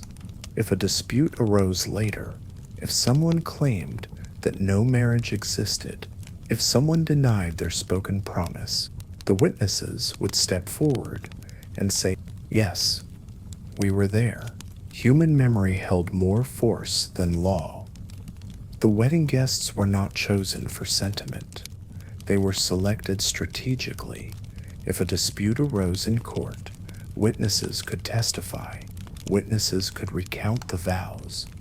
A wedding audience was a legal safeguard disguised as a celebration. The power of a memory shaped the future of a family. Let your imagination settle deeper into this world. You stand in the village. The morning mist has burned away. Children chase chickens. A dog sleeps near a pile of chopped firewood. The couple walks together down the lane, newly married, though the day feels much like it did before. No carriage waits. No bells ring. The earth beneath their feet is the same earth that held them yesterday. Nothing outward has changed. Yet everything has changed. Before the vows, they were two individuals. After speaking them aloud, they become a single unit in the eyes of everyone. The community will treat them differently. Responsibilities shift. Expectations shift. Marriage is not a private emotional bond. Marriage is a public contract of identity. Two become one not in their hearts, but in the ledger of society, and society has witnessed it. There is a certain comfort in the openness of it. Nothing hidden, nothing uncertain. Everyone knows. Everyone watches. Everyone protects the union by acknowledging it. But there is also a heaviness. You are never alone. Your private life is not your own. Your promises do not belong only to you. In this world, vows are sacred because they are visible. Today, we take photographs. We sign documents. We collect small symbolic souvenirs. But in the medieval world, witness was stronger than paper. Memory was stronger than ink. A vow made in silence could be denied. A vow made before the village could not be erased. The community disperses. Some return to fields. Some go back to their hearths. The couple remains for a moment longer, letting the stillness settle around them. The threshold remains open. The church door remains ajar. The world waits for them to step forward. Marriage required a witness because life required structure. Marriage required a public declaration because promises shape futures. Marriage required eyes and ears because memory holds power. The medieval world believed this deeply. A promise does not exist until someone else can testify that it was spoken. The village square is alive again, though not with celebration. The marketplace has returned to its usual rhythm. Carts positioned near the well, tables propped up on uneven stones, cloth awnings stretched overhead to shield against the midday sun. The low murmur of voices blends into one gentle tone, as if the entire community breathes in unison. But beneath this calm surface exists something deeper: expectation, observation, attention. Everyone has seen the couple speak their vows. The one has become a witness. The promise is not private, not symbolic, not suggestive. It is binding. To understand why this mattered so deeply, we must step away from the village square for a moment and step into the broader medieval world. Across cities, monasteries, ports, and farms, the structure of marriage supported nearly everything. It was the backbone of inheritance. It determined the future of property. It dictated social order. The idea that two people might marry in secret was not simply frowned upon. It was dangerous, because marriage changed everything. It changed who owned land. It changed who controlled livestock. It determined the future of children, property, labor, identity. Marriage shaped the future of a family line, and in a world where life was uncertain and records were few, Stability mattered more than affection. There was a saying among elders: a secret wedding plants confusion, a public wedding plants roots. The medieval world depended on certainty. Imagine this story, one that villagers whispered about at hearths and spinning gatherings. A young man and young woman decide to marry in secret. They find a priest willing to listen to their vows quietly. After dusk, under the shadow of the churchyard, the priest does not bless the union, but they believe his presence gives it power. The two speak the simple words that forms a marriage: I take you as mine. From that moment, in their minds, the marriage exists, but to the world, it does not. There are no witnesses. There is no announcement. There is no proof. Later, when inheritance becomes an issue, when land or household authority hangs in the balance, the young man denies there was ever a marriage. The woman insists there was. The priest remembers but cannot testify strongly because the church did not endorse private ceremonies. The woman has no witnesses. The woman has no voice. Her future, and that of her children, crumbles. The community learned from many stories like this.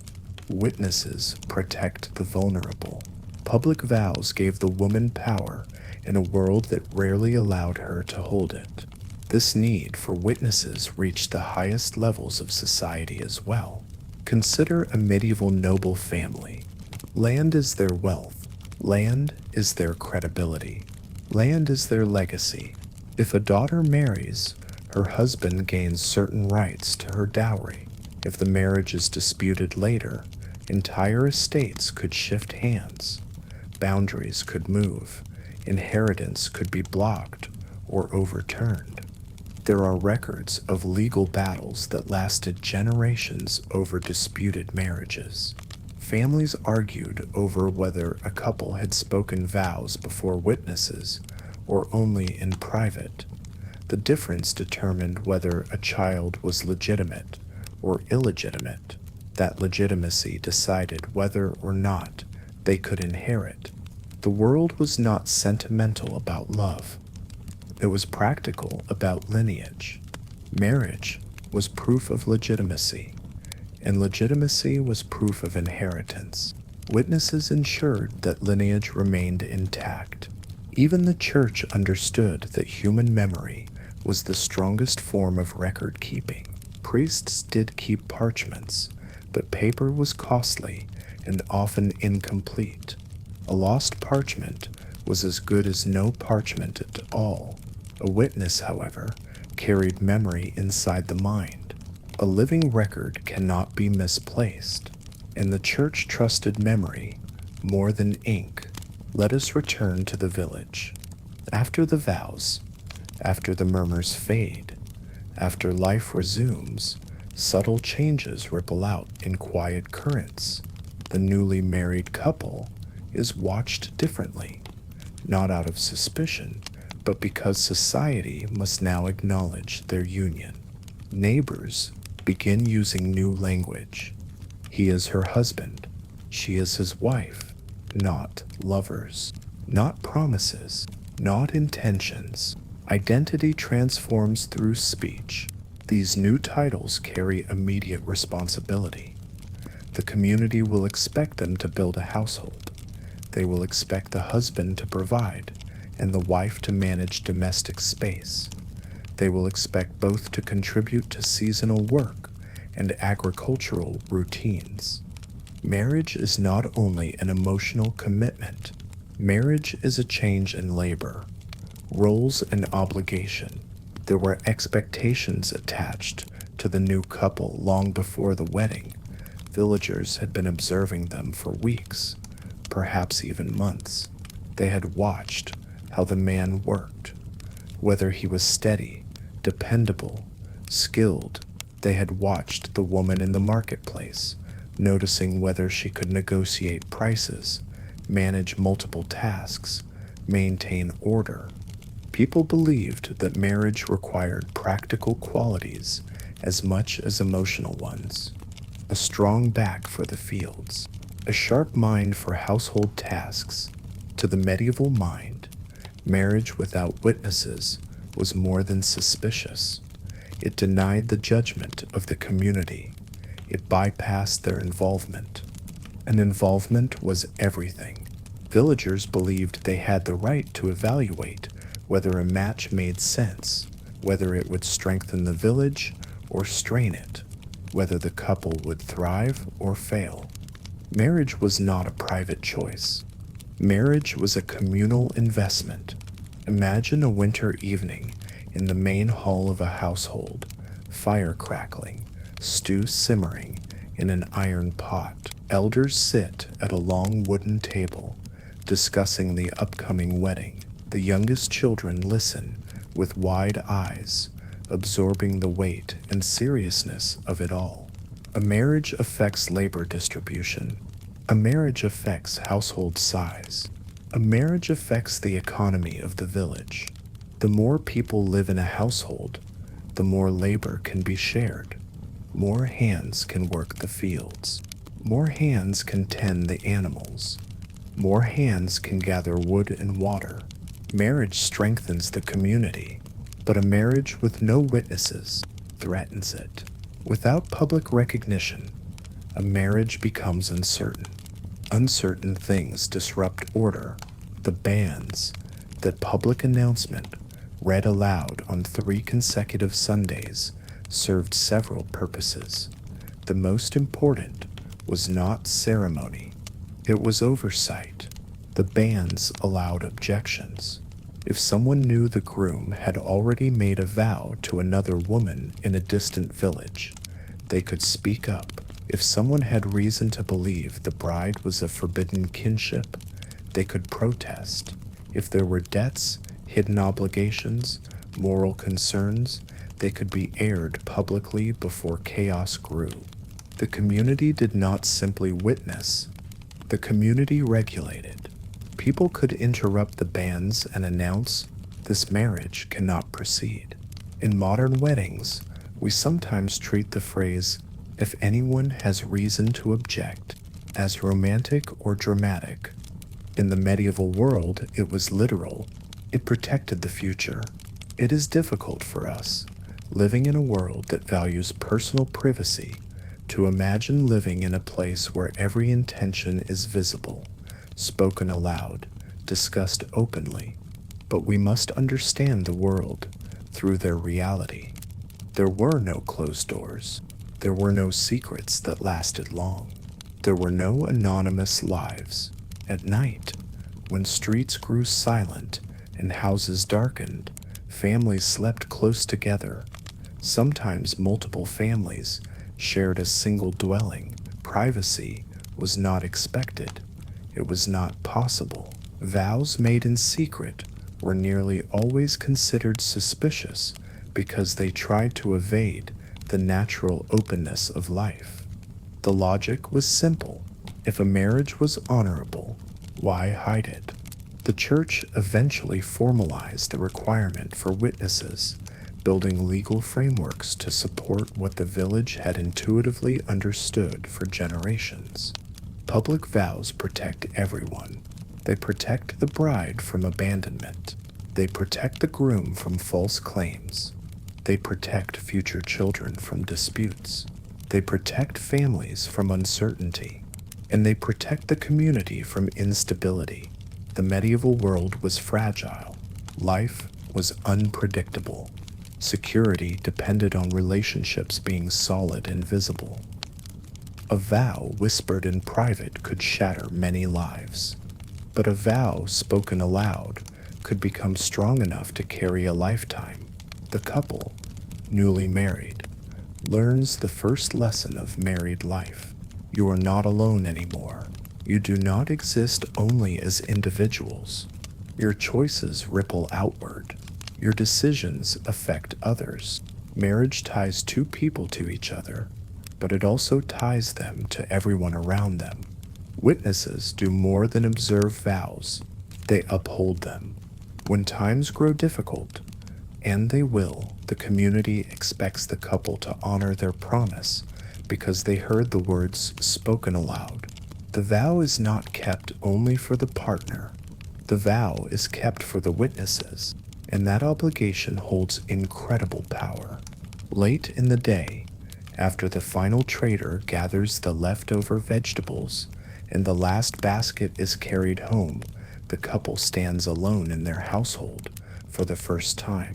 The faint glow of fire in the hearth paints their faces in soft orange light. They feel the uncertainty of their new life, but also the strange comfort of knowing the village is on their side. Outside, the world grows quiet. Inside, the future begins. The witnesses have done their work. They have made a marriage unbreakable.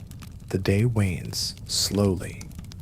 Shadows stretch across the village lanes, long and thin, as if the world itself is drawing a deep, deliberate breath. The couple has returned home from the churchyard threshold, their hands lightly touching, their steps cautious yet unhurried. The witnesses, though dispersed, remain present in spirit, their silent observation woven into the very air the newlyweds breathe. Marriage, in this medieval context, is not merely a private act of love or affection. It is a covenant with society itself. The words spoken aloud, the promises made in view of the congregation and the neighbors, carry weight far beyond the personal. They ripple across households, farms, markets, and fields. Each uttered vow binds the couple to a network of obligations, responsibilities, and shared futures that no private whisper could ever match. Consider the dynamics of responsibility. A husband is expected to provide protection, labor, and sustenance. A wife is expected to manage the domestic sphere, oversee food, and ensure the household runs smoothly. Every choice, every action is now observed, whether directly or indirectly, by the community that witnessed the vows. Their roles are no longer solely personal, they are public. This visibility creates both accountability and reassurance. The community knows the union exists, which discourages betrayal or neglect. The couple, in turn, feels the weight of communal expectation, which shapes behavior in subtle and powerful ways. A promise spoken aloud is a promise enforced not only by conscience, but also by countless eyes, ears, and memories. The principle of witnesses extends beyond legality into social morality. In the medieval mind, the public announcement of marriage ensures that unions are legitimate, that property rights are clear, and that children born of the marriage are recognized by society. Witnesses are safeguards against chaos, false claims, and uncertainty. Without them, a couple's bond exists precariously, susceptible to dispute and disruption. The bans, the repeated announcements, serve a dual purpose. They protect the couple and protect the village. Every villager has the opportunity to speak if an impediment exists, an undisclosed prior marriage, forbidden kinship, or moral conflict. This process enforces a transparent order, preventing secret arrangements that could destabilize families or communities. The medieval world placed immense value on order, visibility, and social recognition. Privacy, in matters as consequential as marriage, was considered a potential threat. To be seen, to be witnessed, to be acknowledged was the only way to ensure legitimacy and stability. Now envision the broader social implications. A village that observes marriages cultivates cohesion. Every individual recognizes the structures that govern behavior, rules for conduct, expectations of responsibility, and the consequences of breaking promises. Witnesses do more than observe. They educate, enforce, and participate. Even children learn these lessons. They see the importance of vows, the significance of promises, and the need for communal acknowledgement. Over time, the village internalizes the principle words spoken in the presence of others carry authority and permanence.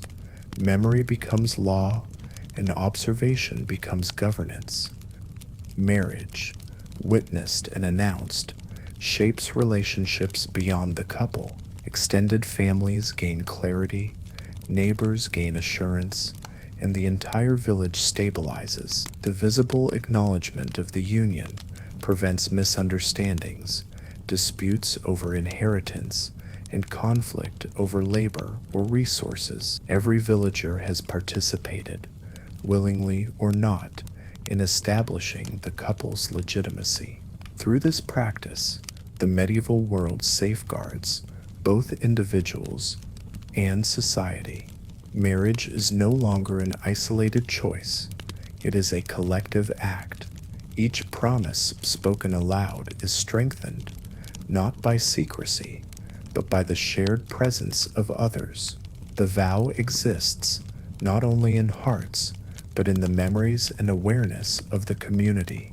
By evening, the couple settles near their hearth. The shadows from the fire dance across their faces, and the world beyond their home grows quiet. Outside, the village continues its rhythms, fields tending to evening chores, animals returning to their pens, but inside a quiet permanence has been established. The couple has been seen, their promises recorded in living memory, and their union now carries the authority of the community itself. Witnesses have ensured that the marriage is real, recognized, and enduring.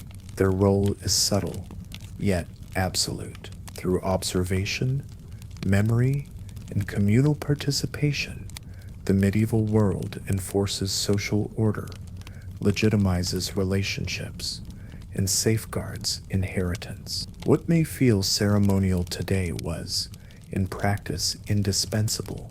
A union without witnesses was incomplete, fragile, and vulnerable. The lesson persists even now, centuries later. Modern weddings retain echoes of this ancient rule. The presence of friends and family, the act of speaking vows aloud, the ceremonial recognition of a union all trace back to this necessity of witnesses. We may view weddings as personal celebrations of love, but at their core, they remain social declarations, rooted in a time when community recognition was essential for survival, stability, and legitimacy. Marriage is not only a private bond. Marriage is a public act. Marriage is an acknowledgement to the world. A vow spoken alone is a hope. A vow spoken before witnesses is a promise. A vow remembered by many is law. The couple rests beside their fire.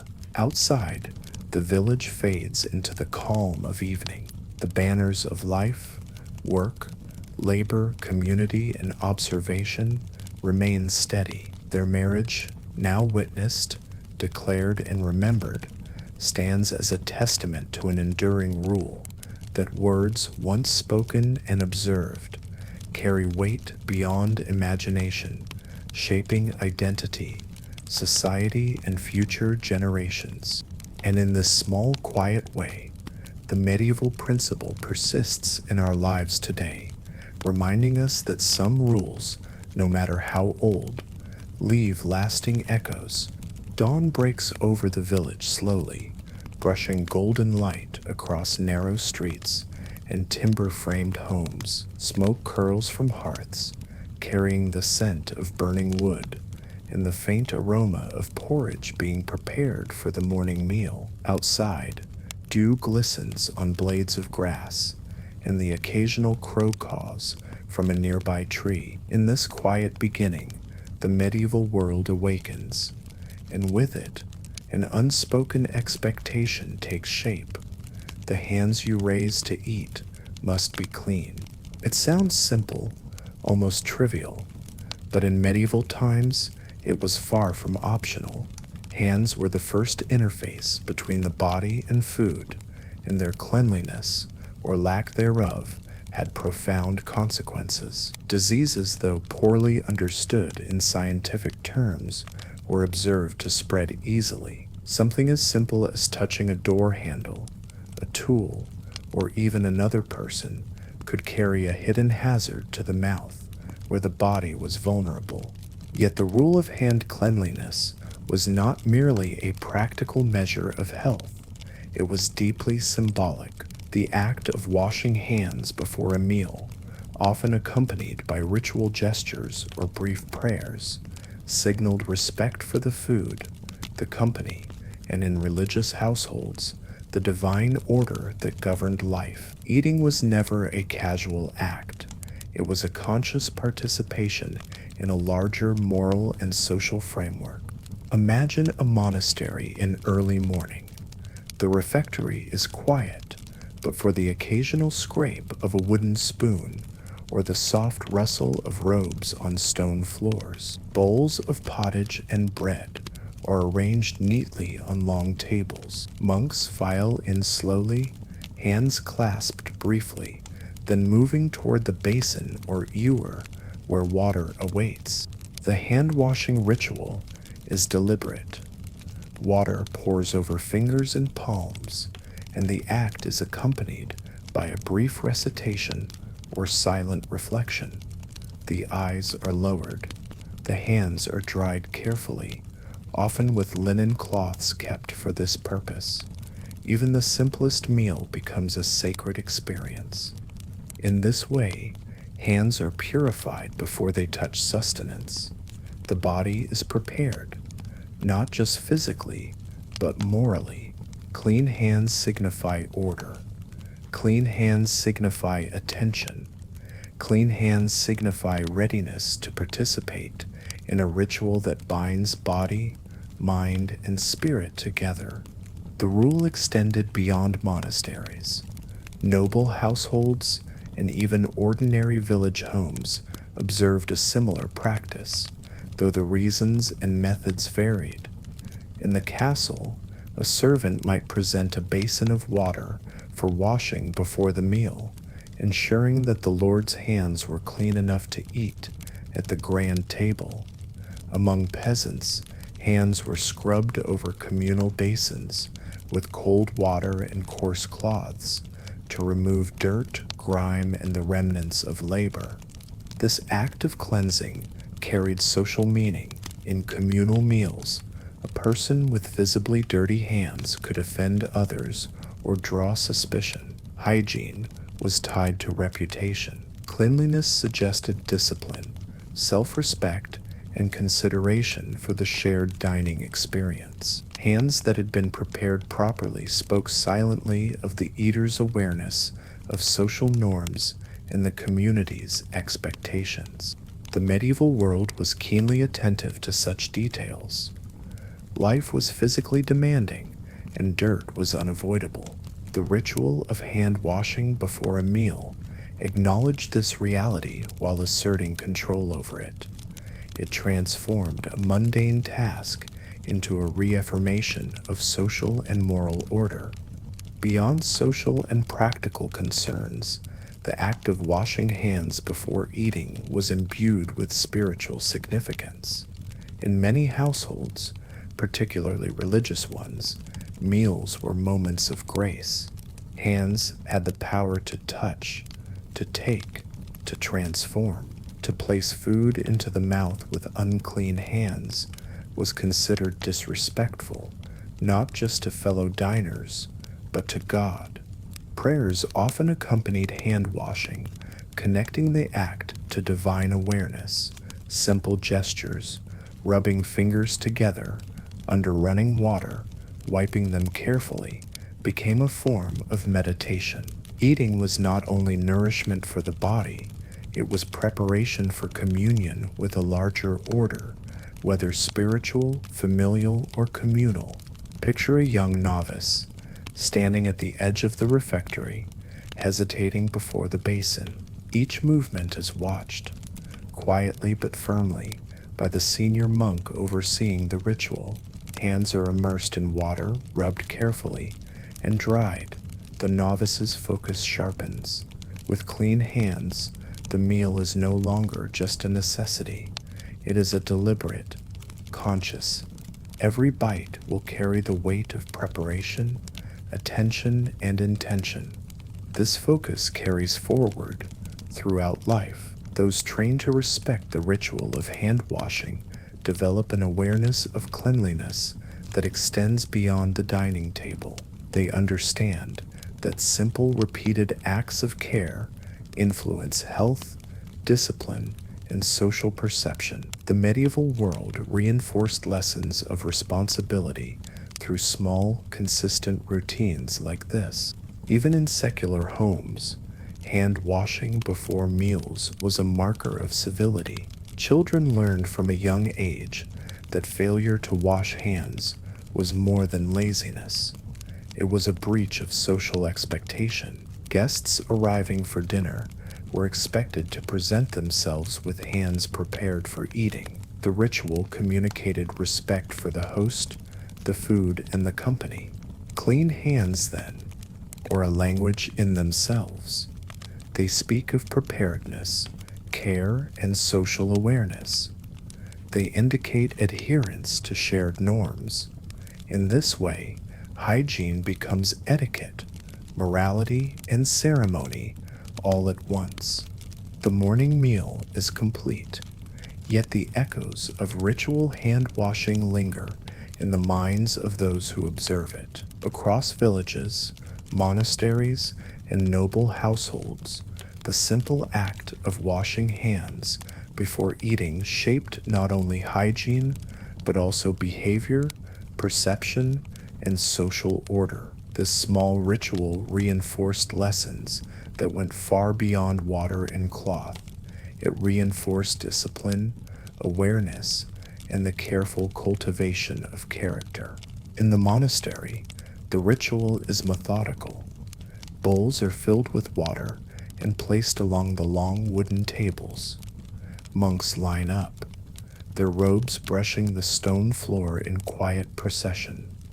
Fingers are immersed carefully, rubbed together, scrubbed over palms, and then dried.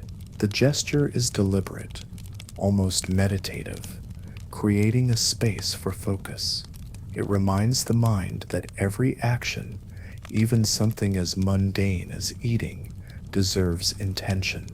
The act is symbolic as much as practical. Dirt is removed, yes, but moral impurity is also symbolically washed away. A meal is an intersection of physical nourishment and spiritual reflection. In preparing the body for food, the monk also prepares the mind for reflection, prayer, and attentiveness. Clean hands are a threshold between chaos and order, between work and contemplation, between the profane and the sacred. In noble households, the ritual takes on a slightly different tone. Basins and ewers are brought by servants. Water is poured with care, sometimes scented with herbs like rosemary or sage to enhance the sensory experience. Guests are expected to participate, and failure to wash properly may imply disrespect or negligence. The act is both etiquette and assertion of social structure. Here, clean hands symbolize refinement, awareness, and obedience to social norms. They communicate that the eater understands their role and respects the rules that govern shared spaces. A person with dirty hands risks signaling carelessness or impoliteness, qualities that in a tightly woven social hierarchy can undermine reputation and influence. The ritual is, in essence, a form of communication without words. It tells others, I am disciplined. I am aware. I respect this moment, this food, this company. For peasants, hand washing is no less significant, though more pragmatic. Fields, Animals and labor leave the hands rough and often grimy. Yet even in modest homes before eating porridge or bread, hands are scrubbed carefully in available water, sometimes using sand or ash to remove stubborn soil. The practice teaches children early that respect for the meal and for others who share it requires effort. That what begins as hygiene becomes habit, habit becomes discipline, discipline becomes identity. In a world where physical labor dominates and resources are scarce, these small rituals instill a sense of control over the body and environment, a rare domain of mastery in otherwise unpredictable lives. The psychological effects of ritualized hand cleaning are subtle but profound. Repetition creates mindfulness.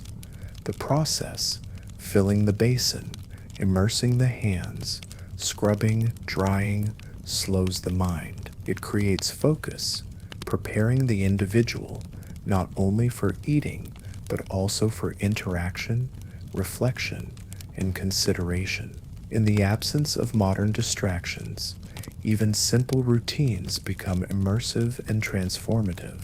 In monasteries, this mindfulness fosters spiritual growth. In noble halls, it reinforces social awareness and etiquette. In humble homes, it teaches patience, care, and self-respect. Across these different contexts, a single act bridges the practical, the moral, and the psychological. Hand washing also connects the eater to broader patterns of social cohesion. Sharing a meal involves multiple people, family members, servants, fellow monks, or neighbors. Clean hands reduce the risk of transmitting illness, whether recognized or understood. In a time before germ theory, observation of cause and effect reinforced behaviors that protected communities. Clean hands are a simple, tangible expression of care for oneself and others, reinforcing bonds of trust, safety, and mutual responsibility. Consider the village meal. Each person approaches the table with hands cleansed in the customary way. The act, though silent and brief, communicates alignment with the collective norms. No announcement is necessary. Observation suffices. One glance at the hands of a neighbor conveys awareness, discipline, and social membership. Ritual becomes language.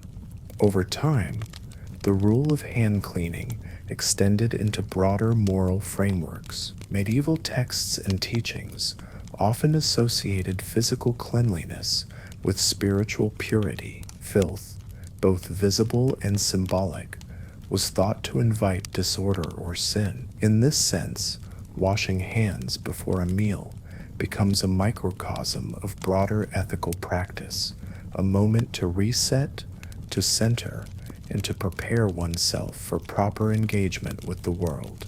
Every meal becomes a reminder.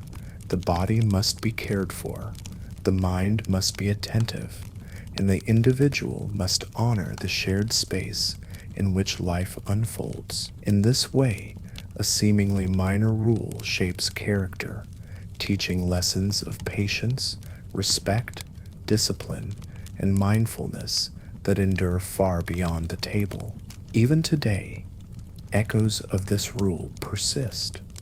We instinctively wash our hands before meals, often with little thought of its origins. Yet the medieval rationale and intertwining of hygiene, social etiquette, and spiritual mindfulness remains embedded in the practice. Clean hands are not only a measure of personal care, they are an expression of community, responsibility, and respect for the ritual of eating itself. The simple act of washing hands before meals reminds us that small, repeated actions can carry immense weight. They teach, they protect, they structure lives. They are a quiet testament to a world that understood the power of preparation, attention, and ritual in everyday life. The afternoon sun slants through narrow windows, illuminating wooden tables, benches, and the faint patterns etched into worn floorboards. The meal has concluded, yet the lesson of clean hands lingers, invisible but potent. In medieval society, the act of washing hands before eating carried layers of meaning far beyond simple hygiene. It was an index of social status, moral discipline, and communal cohesion. In noble halls, hand cleaning was ritualized with precision. Basins of water, sometimes infused with herbs, were carried by attendants. Hands were dipped, rubbed, and dried with linen cloths reserved for this purpose. Guests were expected to participate without hesitation. Any lapse in diligence risked social censure, a stain on reputation as much as on fingers. Clean hands signaled awareness of etiquette, an understanding of hierarchy, and the capacity to uphold standards of propriety. This was especially significant during feasts. At banquets, the visibility of hands was critical. People ate with fingers as well as utensils. Bread was torn by hand, meat handled directly, sauces dabbed with fingertips. A slip could mar perception. Clean hands ensured that the act of eating aligned with the expectations of the elite, measured, disciplined, and attentive. In such contexts, hygiene was inseparable from honor. In monasteries, the significance was different, but equally weighty. Washing hands before meals was part of a continuum of discipline. Monks spent hours in prayer, study, and labor. The act of cleaning hands before eating reinforced the rhythm of mindfulness, focus, and spiritual preparation. Each gesture, a palm rubbed against a palm, water trickling over fingers, became a quiet meditation. Meals in silence followed, emphasizing awareness of sustenance and the interconnectedness of body, mind, and spirit. Hands, cleansed and ready, became instruments of controlled, deliberate action. Eating was an exercise in discipline, a practice that nurtured attentiveness in other areas of life. Clean hands, then, were both literal and symbolic, a reflection of order in both the material and moral spheres. Among common villagers, hand cleaning remained crucial, though approached pragmatically. Fields, livestock, and labor left hands rough and often coated in soil.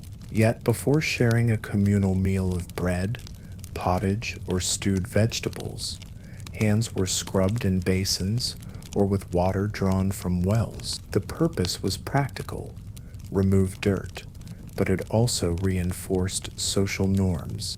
Even small children learned the lesson.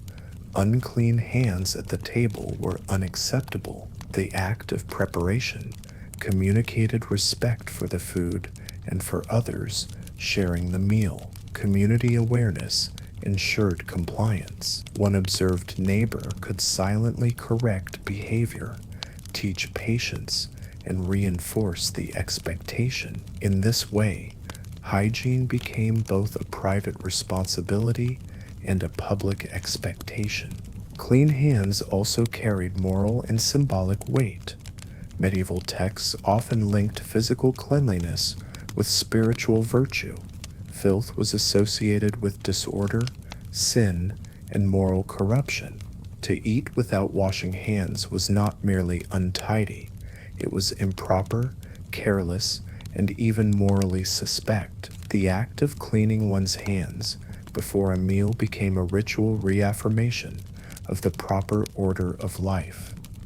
In households and institutions alike, hand washing before meals functioned as an ethical primer. It reminded individuals to approach the act of eating with care, respect, and mindfulness. It symbolized self-discipline, consideration for others, and awareness of social and spiritual norms. A simple basin of water could communicate lessons of responsibility, hierarchy, and moral attentiveness that echoed throughout daily life. Hospitality was inseparable from these rituals. Guests arriving for a meal were expected to cleanse their hands, signaling respect for the host and for the shared space. Failing to participate risked offense. Hosts, in turn, offered basins, towels, and guidance.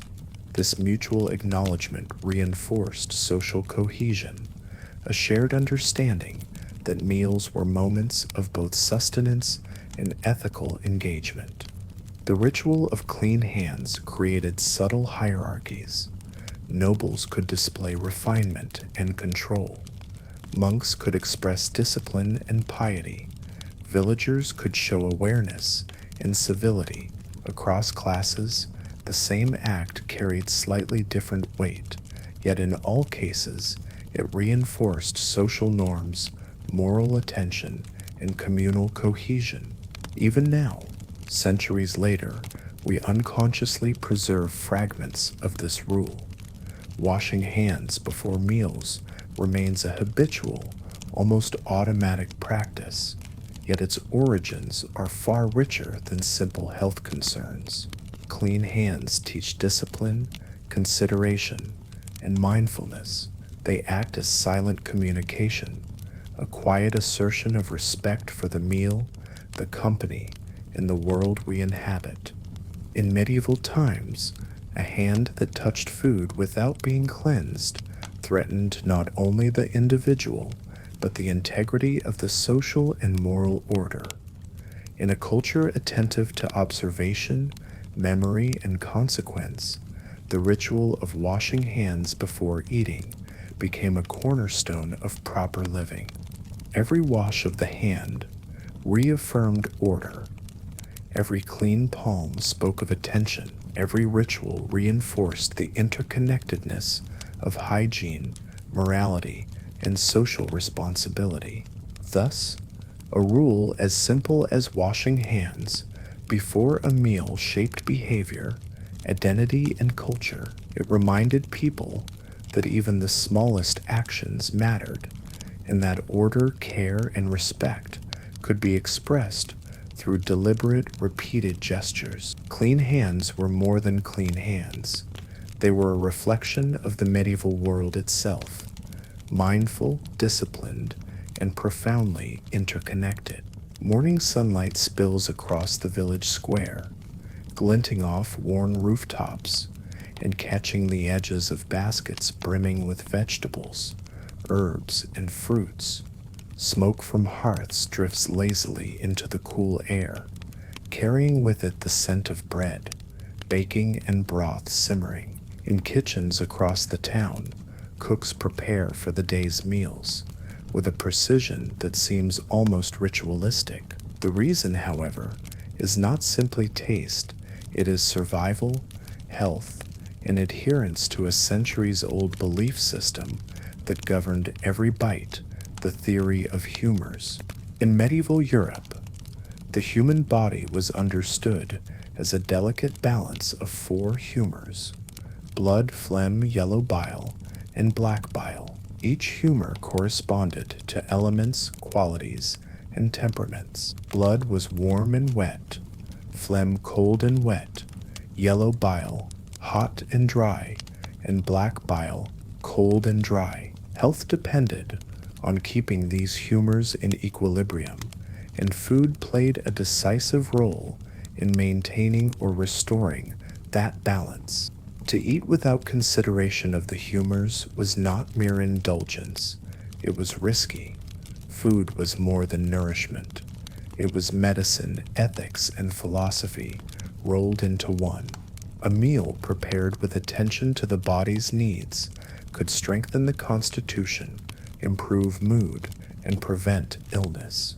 A meal prepared carelessly could provoke imbalance, causing sickness, irritability, or lethargy. Imagine a small kitchen in a peasant household. A woman stirs a pot of pottage over a fire, lifting chunks of root vegetables, barley and herbs carefully.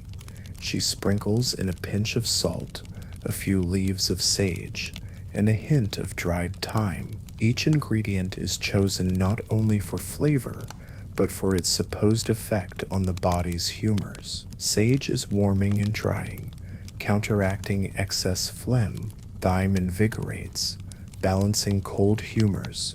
Salt preserves and stimulates circulation. Every gesture is deliberate, every choice guided by centuries of accumulated wisdom. Even modest households observe these principles.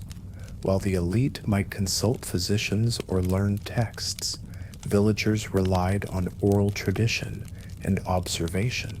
Mothers taught daughters which foods were hot or cold, which promoted strength, which eased digestion, and which were harmful when consumed in excess. These lessons were passed down like talismans, embedded in the rhythm of daily life. In noble courts, the application of humor theory was both elaborate and highly formalized. Banquets involved careful attention to the sequence of dishes, the combination of flavors, and the timing of spices. A dish might be prepared to counteract the effects of the previous meal or the prevailing season. Winter required warming, drying foods to stave off cold humors, while summer favored cooling, moistening ingredients to offset heat. The skill of a cook was measured not merely by taste, but by efficacy. To provide a dish that aggravated humoral imbalance could result in complaints, illness, or even diminished favor with the household lord. Spice, herb, cooking technique, and seasoning were all part of a carefully calibrated system intended to maintain health, temper, and vitality. This principle extended beyond the individual to the social realm. Meals were public, and health was communal. The well-being of family members, retainers, and dependents depended on careful attention to humoral balance. A cook or head of household bore responsibility not only for taste and nutrition, but also for protecting the body and temperament of those present. Failure carried consequences. Too much hot food could inflame tempers. Too much cold could sap energy. Illness or irritability could ripple through the household or village, affecting labor, productivity, and harmony. In this way, seasoning was not luxury. It was moral and social responsibility intertwined with the unseen laws of the body and community. Consider a young apprentice cook, nervously preparing a meal for the first time in the great hall of a noble house. He consults his notes on humors, a touch of cinnamon for warmth, a pinch of saffron for cheer, a sprig of mint for cooling. He measures each carefully, mindful that imbalance could be noticed, commented on, or punished. The cook's work is a delicate negotiation between flavors, bodily effects, and social expectations. Food is both sustenance and medicine. Eating is both pleasure and moral duty. Each meal is an act of stewardship over the body and the household. The theory of humors shaped every aspect of dining. Food was categorized as hot or cold, wet or dry. Meals were tailored to age, sex, season, and even occupation. Young children were given warming, strengthening foods. Laborers received hearty, moistening dishes to replenish energy. Elders were given lighter, cooling meals to ease digestion. Nobles, monks, and peasants alike were expected to eat in accordance with these principles, and deviations were observed, noted, and corrected by the watchful eyes of family or servants. Even today, the echoes of this system persist in subtle ways. The belief in warming soups during winter, cooling salads during summer, or the idea that certain foods affect mood or energy. Medieval principles of seasoning, according to humors, have left a quiet imprint on culinary habits that survive centuries later. The morning bustle of the village has passed, replaced by the quiet rhythm of midday preparation. Kitchens, both modest and grand, are alive with movement. Pots bubble over fires, loaves bake slowly, and hands move with practiced precision. In every household, the principle of humoral balance guides the cook's choices.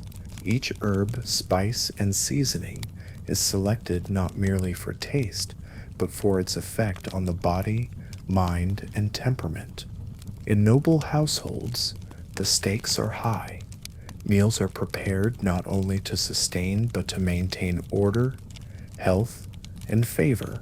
A poorly seasoned dish could inflame a lord's temperament or provoke discomfort among guests. A skillful cook, conversely, can soothe irritability, energize fatigue, and balance the humors of an entire table. Recipes become intricate combinations of warming and cooling ingredients, dry and moist elements, orchestrated to maintain equilibrium.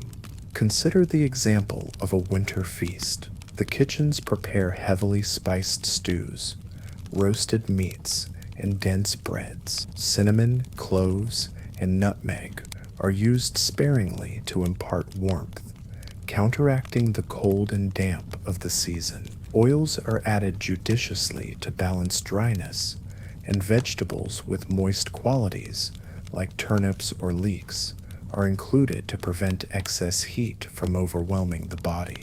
Every decision is deliberate. The cook is not merely feeding mouths, but shaping constitutions. A meal is a controlled experiment in physiology.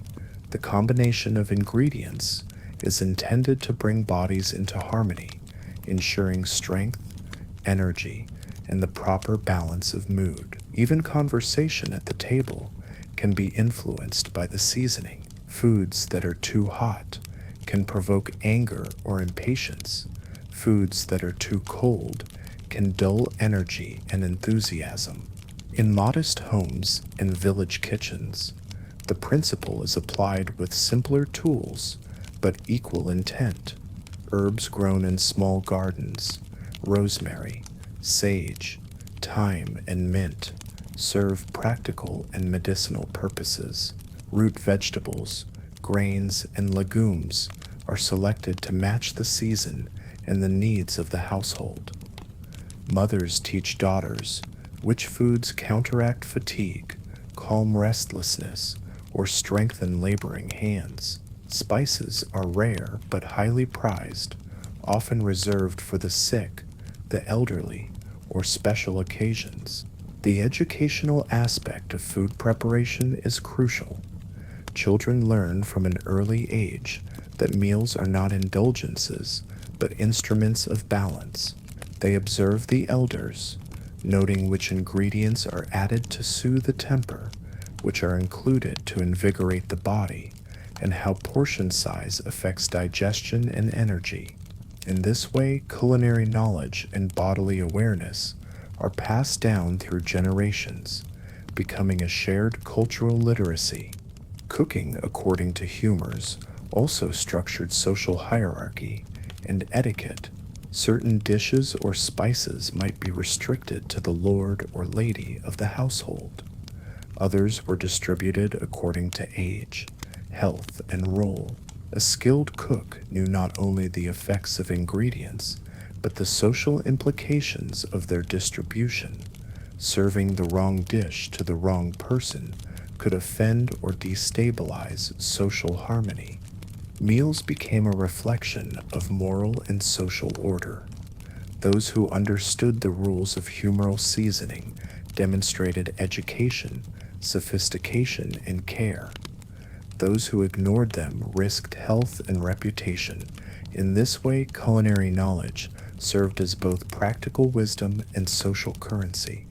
The theory of humors also influenced meal structure.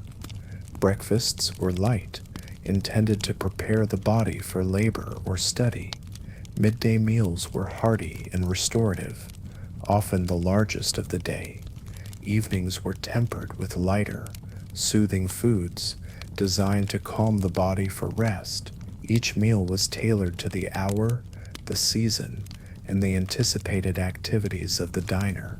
Timing, like seasoning, became a tool for maintaining harmony within the body and the household.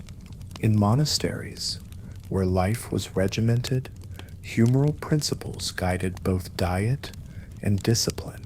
Monks adhered to precise schedules, consuming foods that strengthened the body for labor and meditation, while avoiding excess that could disturb focus or health. Meals were communal, silent, and structured, reinforcing awareness of both physical and moral balance. The overarching principle is clear. Medieval cooks were early practitioners of applied physiology, using taste and texture to mediate health and temperament. The food itself was medicine, the kitchen a laboratory, and the dining table both a classroom and a courtroom, where bodily balance and social harmony were observed and maintained. Seasoning according to humors transformed eating into a practice of attentiveness.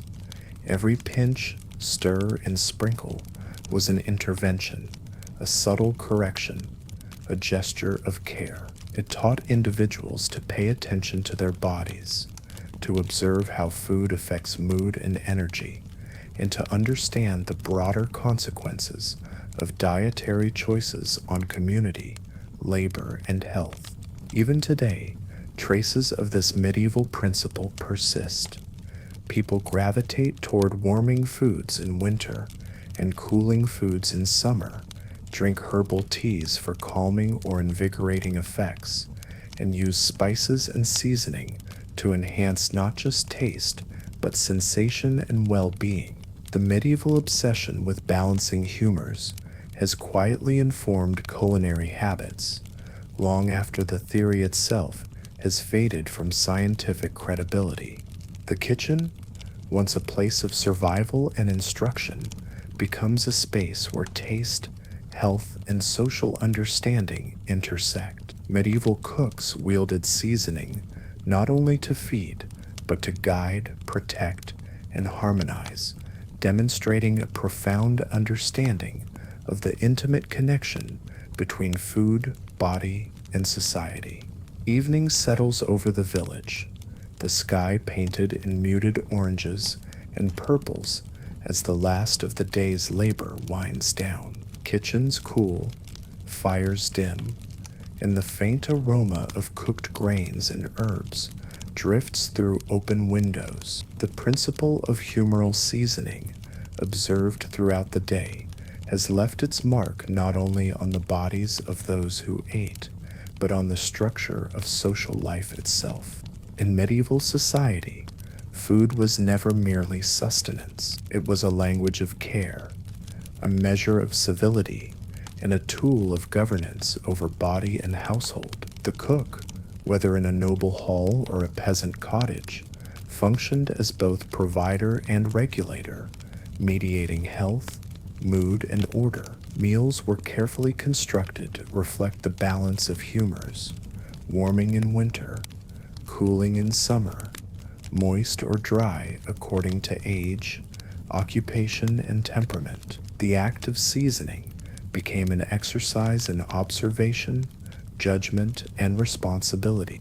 At the noble table, the effects of careful seasoning were visible. Guests arrived in predictable states, vigor, attentiveness, or calm, depending on the intended effect of each dish. Social order was reinforced with each bite. The proper balance of flavors and humors encouraged polite conversation, steady judgment, and patience. A poorly seasoned dish, conversely, could lead to irritability, complaints, or even conflict. Food was a subtle yet powerful mechanism of social control, ensuring that order and decorum persisted at every level of the household.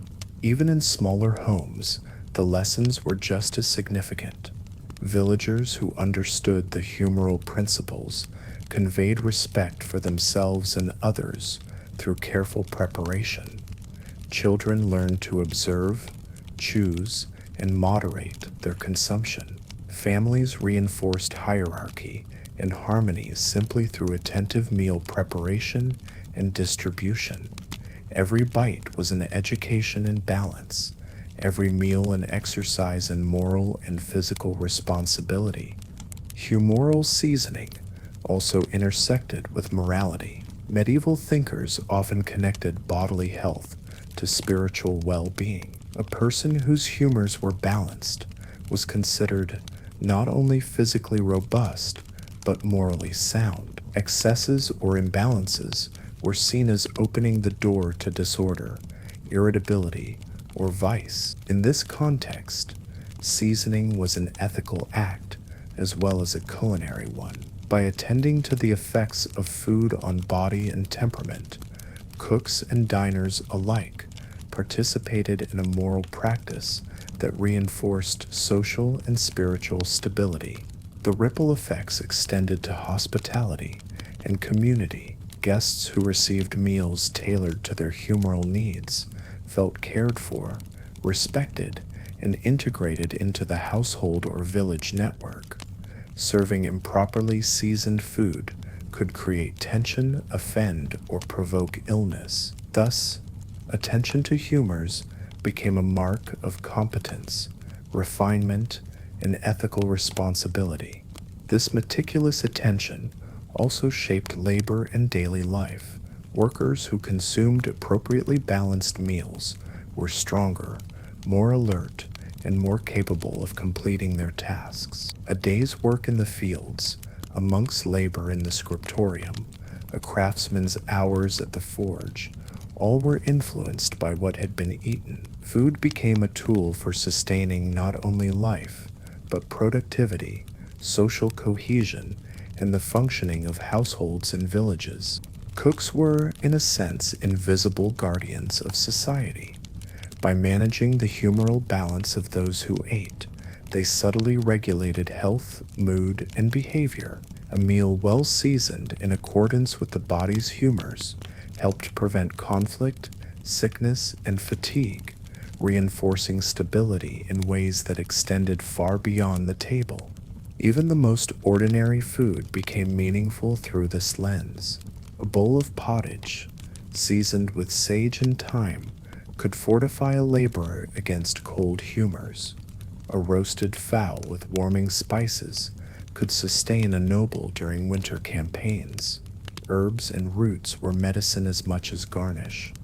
The mundane act of eating became intertwined with the philosophy of life, a continuous practice of balance and awareness. Through humoral seasoning, medieval society recognized that care for the body was care for the community. Meals reflected knowledge, attention, and responsibility. They were both practical and symbolic, embedding moral and social lessons into everyday life. Today, we may think of seasoning as purely a matter of taste, but the medieval approach reminds us that food has always carried deeper meanings. It is a vehicle for care, a marker of attention, and a reflection of order. Spices, herbs, and preparation techniques were instruments not only of flavor, but of influence, shaping temperament, reinforcing hierarchy, and promoting stability in households and villages alike. The medieval rule that food must be seasoned according to the body's humor was a practice of observation, empathy, and foresight. It taught mindfulness, reinforced social cohesion, and linked the simple act of eating to the broader rhythms of daily life. Each meal became a lesson in balance, health, and responsibility, an enduring testament to the intricate ways in which food shapes human behavior. Even centuries later, the echoes persist in seasonal meals, in herbal remedies, and in the understanding that what we eat affects not only our bodies, but our interactions, moods, and communities.